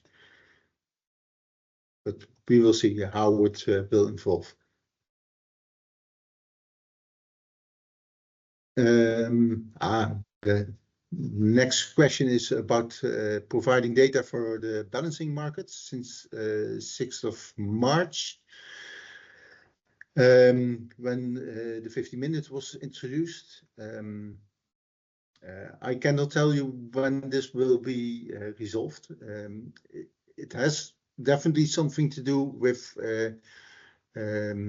market parties being really active close to the delivery period. It will even change further when we introduce the 30 minutes gate closure time, which is the next topic. Maybe this is also a local issue, not something across the whole area of Europe. Yeah, so that's correct. Yeah. Which balance market is not reporting, we cannot know right now. And this may be a local issue. That might very well be. To be honest, I see this same problem on multiple borders. But yeah, it's just that it's becoming more and more difficult for the TSOs to provide all data in due time. Because also of the growing volumes and yeah, the process running as late as possible or on quite some borders. But yeah, I think it's to be considered at a later stage when we introduce the 30 minutes gate closure time, how this can be improved.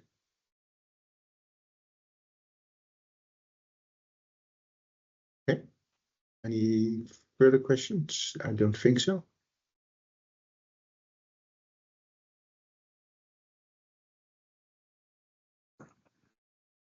Okay, thank you very much, Chris, for this presentation. And now we can move to the next topic, which is the 30-minute implementation of the intraday gate closing time. And Giorgo, are you with us? Yes, I'm here. I hope that you can hear me and see me now. Perfect. Perfect. Yeah, so the floor is yours. Yes, thank you very much. So, hello, welcome everyone. I'm Gergo Holo, and I'm representing the TSOs here as a 30-minute intraday cross-zone gate closure time spot, and try to summarize the latest news related to this topic. You can move to the next slide. Basically, what is important and what should be highlighted here is that basically the main design aspects related to this change has been finalized, and the conclusion was that the development is mostly should be done on a local level, at least for the time being, because there are some developments that has to be done also on a centralized level, or will be done on a centralized level. but those has a little bit longer lead times. Therefore, at least for the time being, those parties, those TSOs who plan to go live with the current timing, with the first go live window, which is 1st of January 2026, they are going to create solutions on their own, which would then fit into the new timings. Taking this into consideration, basically it made the possibility to the TSOs to decide whether they would need derogation or not, which is an option based on the regulation itself. There is an overview, which is kind of a snapshot, so you can see how the TSOs are thinking about going live on January next year. Currently, this means that TSOs in Nordics, Baltics, Central Europe, also in core region, let's say, are considering to go live, let's say, as soon as possible. But as you can see, there are a couple of countries, TSOs, who are still assessing the need for derogation. While we already know that most of the TSOs would ask for derogation until 29, which is the first derogation period according to regulation. Some of those going to ask for a shorter period already, which means that they will define in a derogation request when they plan to go live, like in 27 or 28. But also there are TSOs who plan to ask for derogation until 29, but try or aim to go live sooner if that's technically possible. Obviously, we will keep you updated, and also the relevant local TSOs will keep the local market participants updated on these plans. And we also plan to create a little bit more detailed overview, which would then summarize all the borders. And this border-based overview will be published according to our current plans on the ENTSO-E website. And also we plan to update this regularly so that all market parties could have access to the latest information and could expect or will know when to expect the go live date or the go live of the dedicated border. It might worth to highlight as well that based on the current understanding, there will be a couple of TSOs who plan to go live end of this year, basically, or early next year. So that will be, let's say, one bigger window where many countries and TSOs, obviously together with NEMOs, will change the inter-horizontal gate closure time. While as most TSOs seek for derogation until 29, and let's say the end period or the end of the period is also seem to be where a bigger bunch of countries and TSOs are going live or going to start with the new setup. While in between, it seems to be that only a very few TSOs and countries or borders will change the inter-horizontal gate closure time, and there are no point basically to fix the go live dates for those countries or borders in advance. So that would mean that basically we will monitor the readiness, and those relevant parties will define the go live date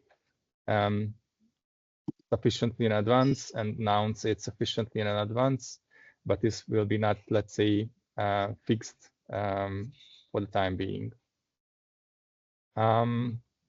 If you move to the next slide, we also created some overview when the TSOs plan the consultations, because according to regulation, TSO should consult the market parties and also NEMOs in case they plan to apply for derogation.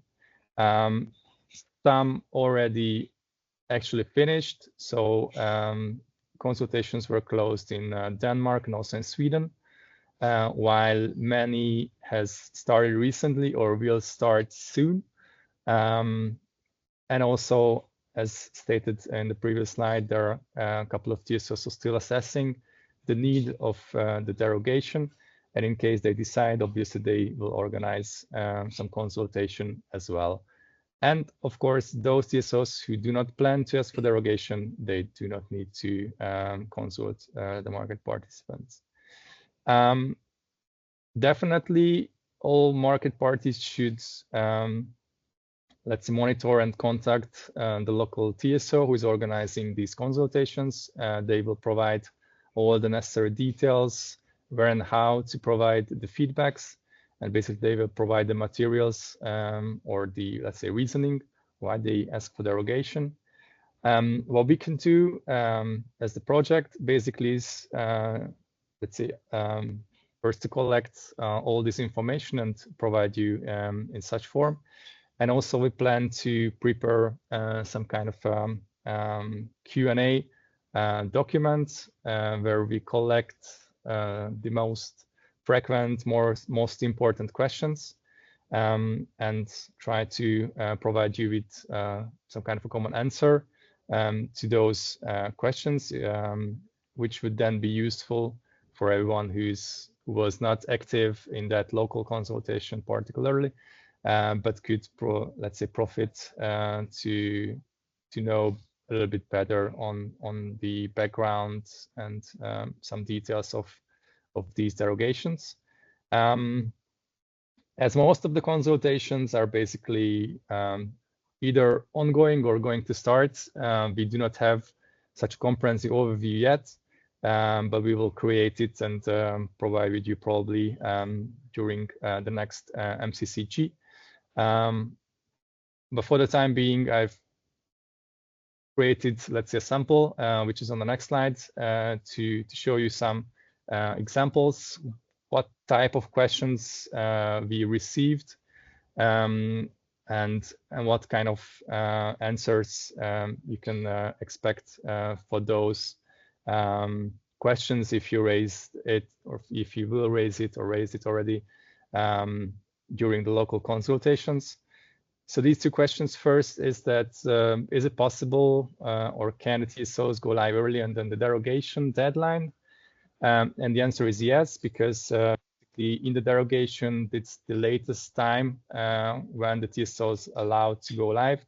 And as already mentioned, at least some of the TSOs plan to go live earlier if that's technically feasible.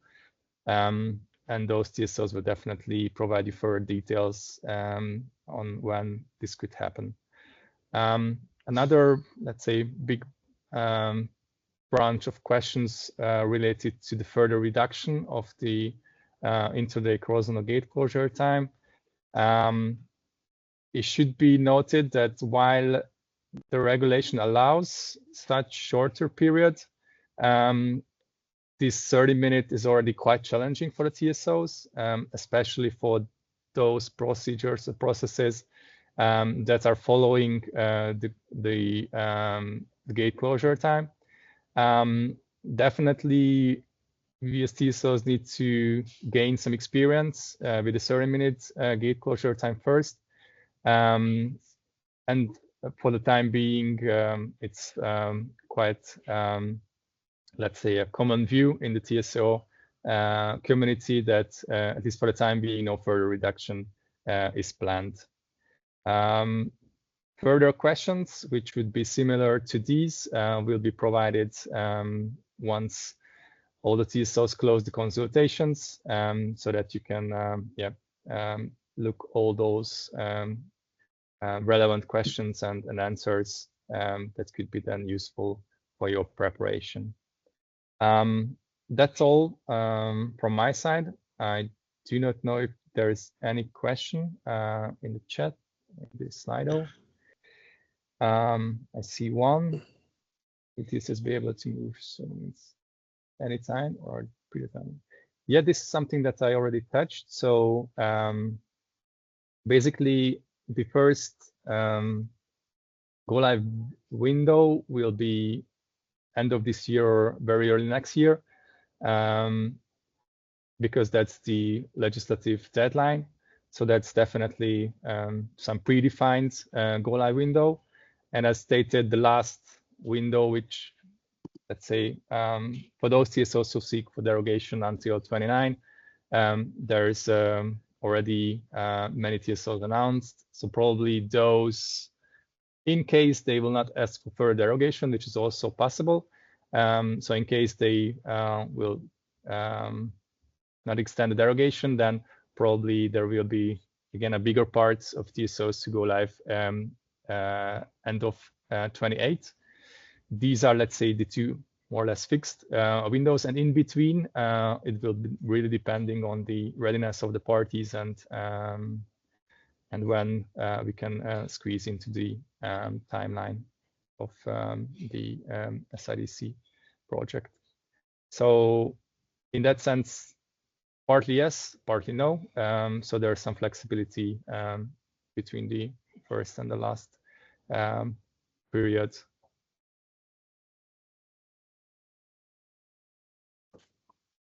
In case there are no further questions, then I would like to thank you for thank you very much, Gergo, for the presentation and all your work you're doing.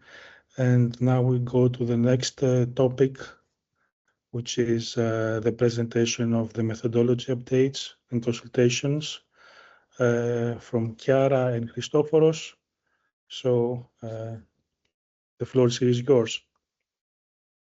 Hello, Andreas. Hello, everybody. I will take the presentation for this short update on the TCMs for seed product methodology and stack and seed harmonized maximum prices, clearing prices methodology. So the first one concerns a very brief update on the update of the seed product methodology. As you may already remember, we had running a public consultation from the NIMO committee for the seed product methodology in the previous year, and we have submitted our final proposal for the update of this methodology to Acer. Now we have the decision 3 of 2025 from Acer, which was published by end of March this year. If I may wrap up on this update on the seed product methodology, the initiative for this update was mainly the alignment of specific provisions of the intraday products, of the products available in the intraday market due to the introduction of 15-minute MTU, both in day ahead and in the IDAS. The main updates there is the differentiation between the 30-minute and 60-minute curve orders, which are now being officially renamed to period orders, and the 15-minute curve orders, which are now the MTU orders. So this update is considered critical and also required because of the introduction of the 15-minute MTU. So a part of these updates concerning curve orders, there are also other updates with terminologies, but also with specific optional products like the scalable complex orders. So now this methodology is already out and in force.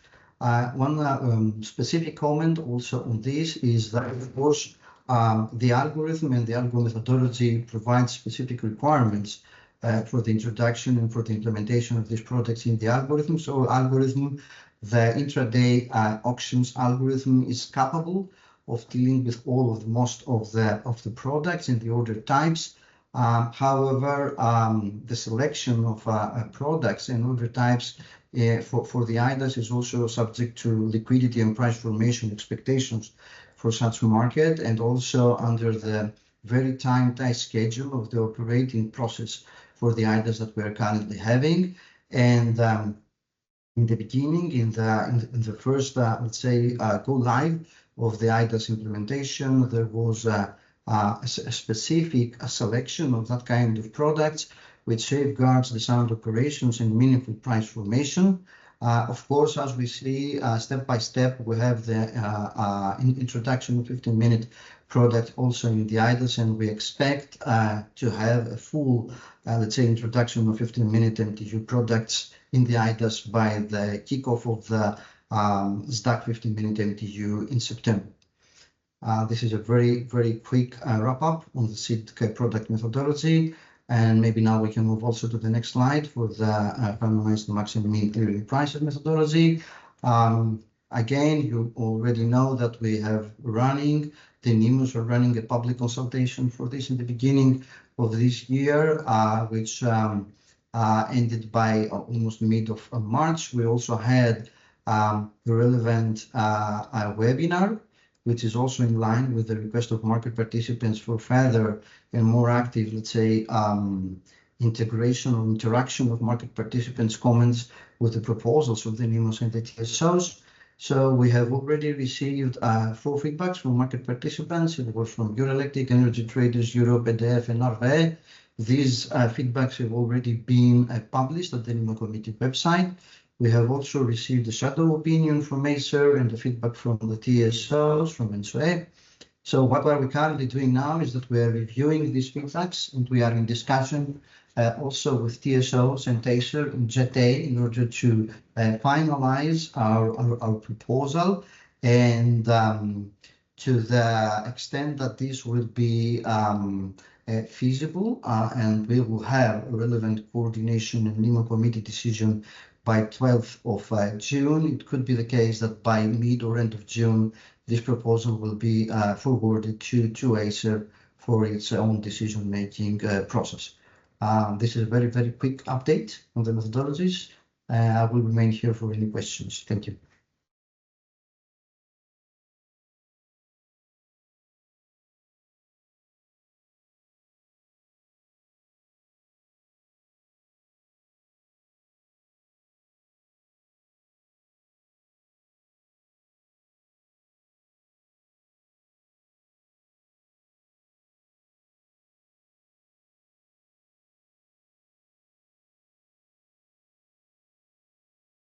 Andreas, you're muted. Okay, so thank you very much, Christoforos, for the presentation. Well, I don't see any questions, so we can proceed to the next topic. So the next topic is the roadmap and the key projects regarding the future. So I give the floor to Andrei Cosimo.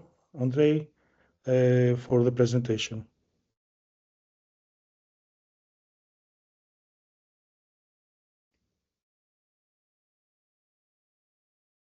Yes, hello?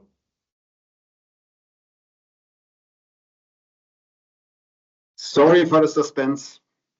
Okay. Hello, Andrei. Hi there. Shall I just move forward then to the slide? Yes, please. Yes, not keep you waiting any further. Sorry for that. No problem. So, yeah, still good morning, everybody. We discussed already today 50 minutes intraday. I would just take it from the top. I think you have already seen this layout, and we will continue to populate this way of planning, always trying to wrap up what we did in the past and where we are going. We are always aiming at some sort of a 12 to 18 months timetable moving forward. This is also necessitating, obviously, the providing the information of the various projects we're looking ahead. And that has the highest credibility also for you as market participants to understand where we're going. If I take it from the top, you see that the key priorities are and will continue to be the 15 minutes until the go live. Unfortunately, now with the delay, that means it has also impact not just on day ahead, but also an intraday with the 6th wave going live, then also at the same time. These are just a few borders, but still, I think it's an important statement that we will then move everything to the 1st of October. And obviously need also your buy-in. So please, as we also already highlighted in this meeting, but also in various other occasions, we kindly invite you to join us in the current and in the next testing campaign that we will conduct jointly with market participants. This knock-on effect will then unfortunately also unfold for other projects, but as you can see, relatively prominent now in the middle, that the improvements and the optimization of assets relevant for day-ahead market coupling for the IDAS as well as for intraday is getting more and more important.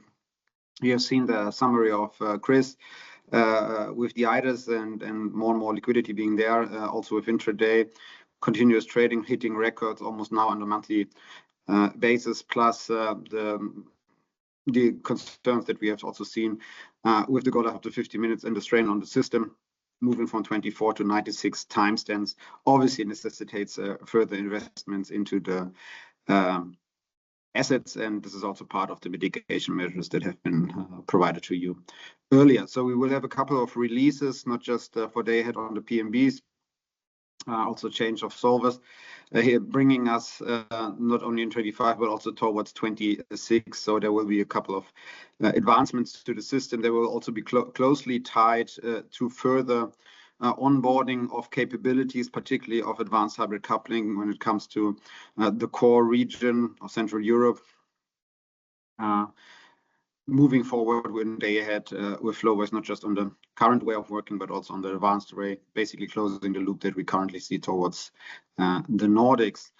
Further improvements will be done and will also be looked at. So there is a couple of things in the line that we need to ensure that day ahead, but also the IDAs are fit not only for purpose, but also fit for the foreseeable future. Same is essentially happening on the intraday part. It also shifted a bit due to the go live. So we will to the late go live, we will then also add more robustness towards the systems in order to accommodate the ever increasing trading that we see in continuous trading itself, and that also is somewhat aligned what we see in the IDAS itself. On that, we're not just looking at the operations on a day-to-day basis, but we're also looking ahead in the future or in the foreseeable future. There will be more studies coming to us, but also to you. We will always kindly invite you to participate, to give us feedback. Most prominent will be the R&D that we currently do on the co-optimization. I will not go into the details. This will be done in the subsequent presentation, I suppose, by Timo or Maya. But you will see that we will continuously work on features moving forward, whether these are general R&D activities on bidding zone configuration or looking also at the TSO side, very important, the way how we calculate the schedule exchange calculation, being more conducive for flow-based or advanced hybrid coupling moving forward. Also the efficiency of the use of HVDC lines in the flow-based domain, particularly between the Hansa region, for example, and the Nordics, as well as the continent, will be at the focus from the TSO side moving forward, as we will have larger and larger investments on those types of assets moving forwards, and they also need a proper representation in the market coupling day at algorithm itself. Solver changes are also a clear indication that we are trying to optimize as much as possible in the current remit of what we do, but also in the technical capability and software capabilities of the system to produce results in a meaningful horizon. We are currently at 17 minutes and day ahead, and we move to 30 minutes when we go live with the 15 minutes MTU. That also shows you that while working obviously on the software and the hardware, there are also some necessities that we are extending the timeline while trying to limit the impact as much as possible on market participants. For the intraday time frame, there will be more and more discussions about the introduction of flow-based on the TSO side. Obviously, we're very eager to see it coming, particularly to the IDAS, as this is the same setup that we currently have, at least in the option type towards day ahead, and hence if the flow-based introduction here would be the most straightforward. We are trying in alignment with service providers, NEMOs, but also NRAs to go to market as quickly as possible, but there also needs to be some lead time in order to get there.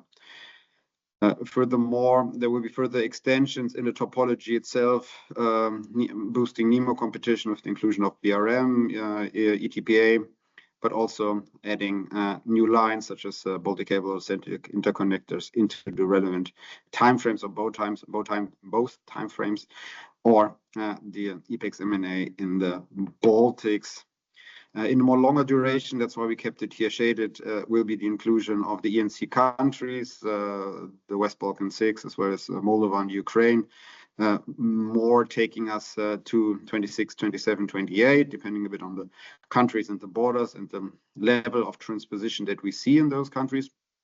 Obviously, we are hopeful, but we also understand how difficult this task is moving forward. Hence, we have shaded this in this timeline, and we will continuously align with the relevant TSOs, NEMOs, and regulatory authorities to see when this important further extensions of 8 countries in total, bringing us then to 35 in Europe, included in market coupling, will happen in the near future.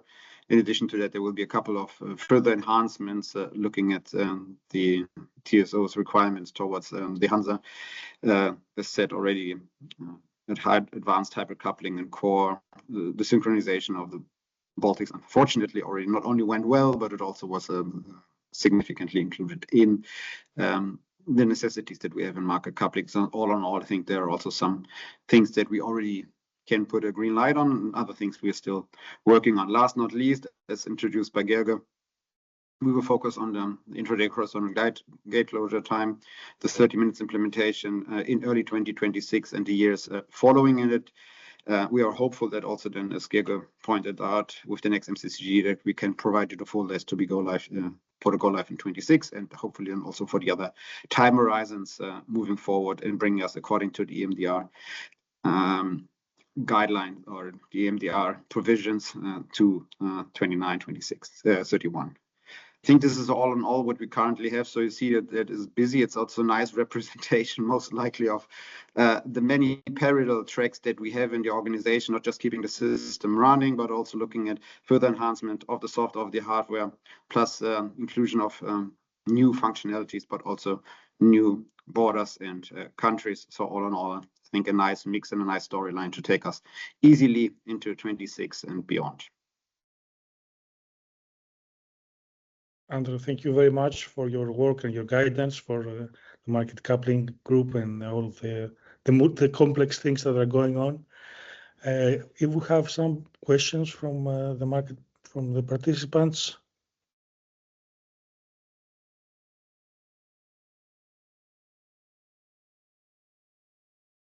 Yeah. At least the comment of Rickert is just a reply on Rickert, my statements. Very well. Yeah. So just I second it, obviously. He's much more in the operations than I am. It is relevant for ESDAC as well as SIDC, but my understanding always was that ESDAC will be the focus right now, but obviously it's relevant for both.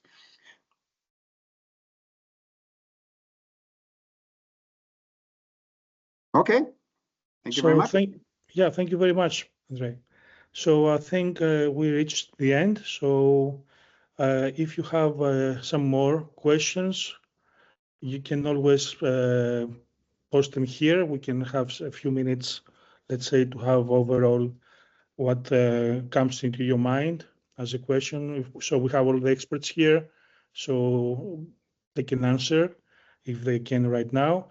Otherwise, you can forward all your questions through your associations, and they can reach us, and we will take them into consideration for our next MCCG meeting. And sorry, is there something else? Oh yeah, I'm sorry.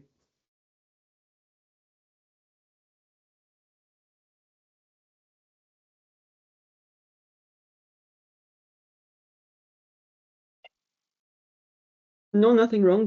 What you all said, Andreas, is correct for all the questions, also for the questions to the roadmap, but we still have one more leftover topic as a part of the ESDAC and SIDC roadmap, as Andre mentioned, focusing on co-optimization. Okay, so yes, I missed that, so sorry, and we give the floor to Timo then, and Maria. Hello, Timo Suhonen. I'll take the co-optimization. So if we go to the next slide. Thank you. Very brief update. ESDAC MSD co-optimization subgroup delivered the R0 document in April to Acer, and we started now May 19th the public consultation based on the design proposal, design ideas that has been outlined in the R0 document. The public consultation is open until end of June. We will have a workshop Wednesday next week, 11th of June, for questions, comments you may have to discuss possible points and topics on the discussion. On the screen, you see the high-level roadmap as it's been outlined. We are now preparing the R1 documentation, which is sort of finalizing the product and the bid designs, pricing aspects for actual simulations to be then run during 2026. And before end of 26, we will have first indications on performance and market impact feasibilities in case the co-optimization shall be included into the day-ahead market. The co-optimization as a design or change to the day-ahead auction is, I would say, the biggest single change that has taken place since the go-live of the day-ahead auction. And due to the significant change and the impact to NEMOs, to TSOs, and most importantly in this context to the market participants, we would really like to get your feedback as part of the public consultation. And we have agreed to use the web or the public discussion Wednesday next week to potentially and hopefully addressing some of the points, hearing your feedback. We are equally committed in the future when the work is progressing, keeping the market participants up to date on the work going forward. And eventually the co-optimization, if it is feasible technically, business-wise to go live, it will be towards end of this decade. So it is a long arching work and which we have just really started so far.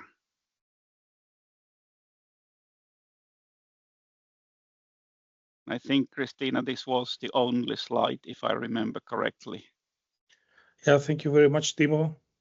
So now we reach the end of the presentations, and we would like to thank you for being in this meeting.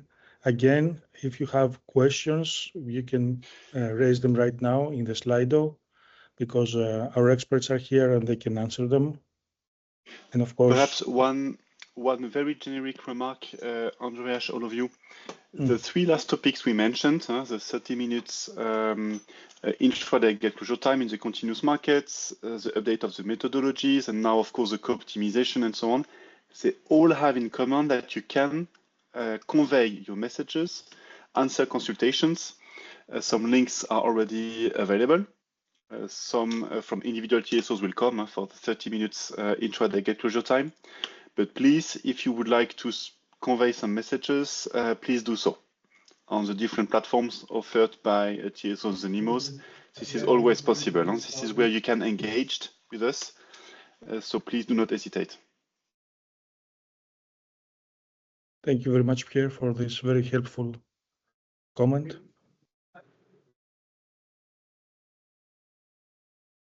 And Christopher, please.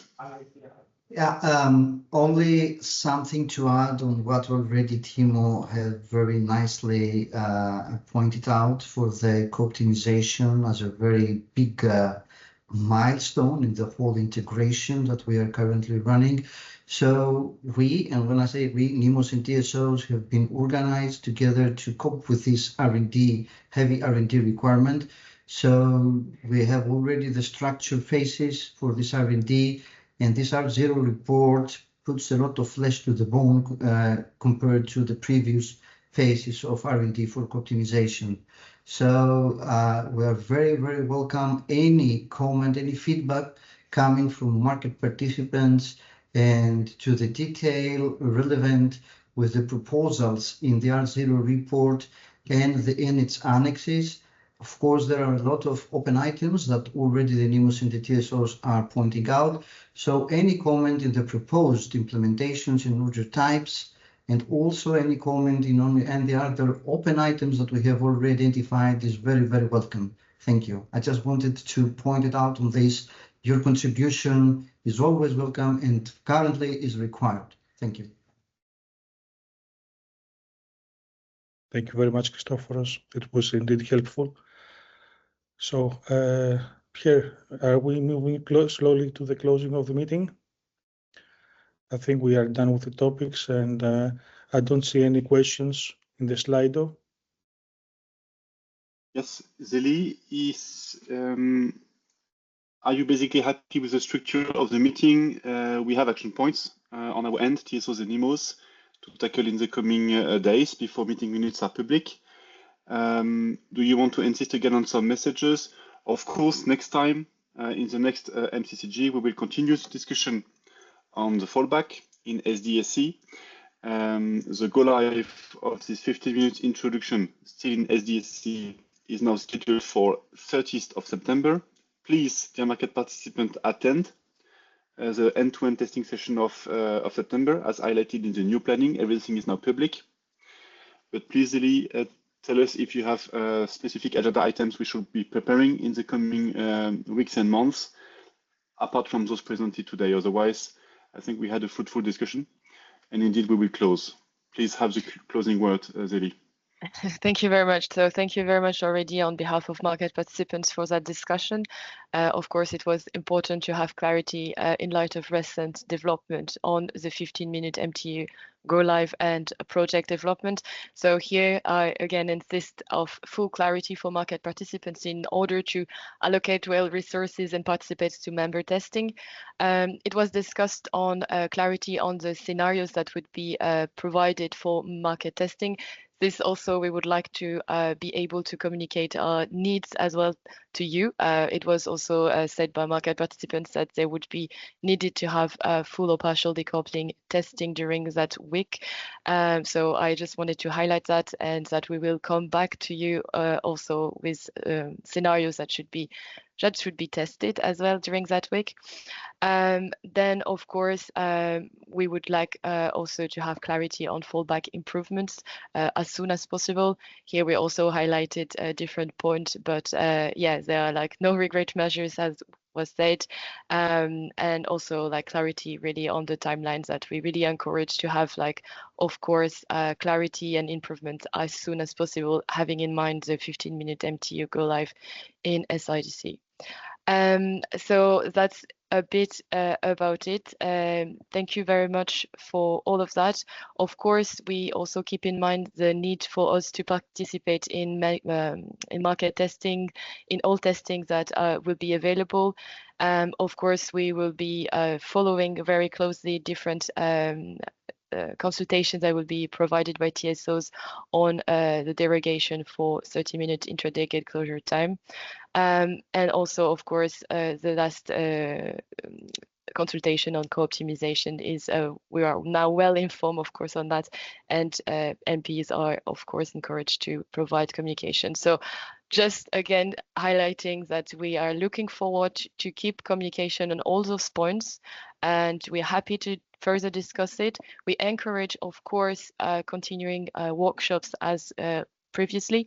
And also we would like to have also clarity on when would be the next MCCG meeting.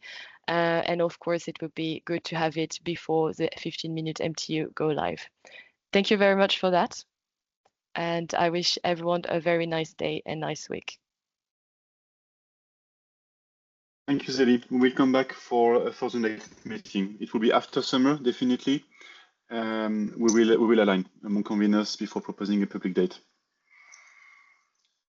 Thank you. Have a nice rest of the day and week. Thank you, everybody.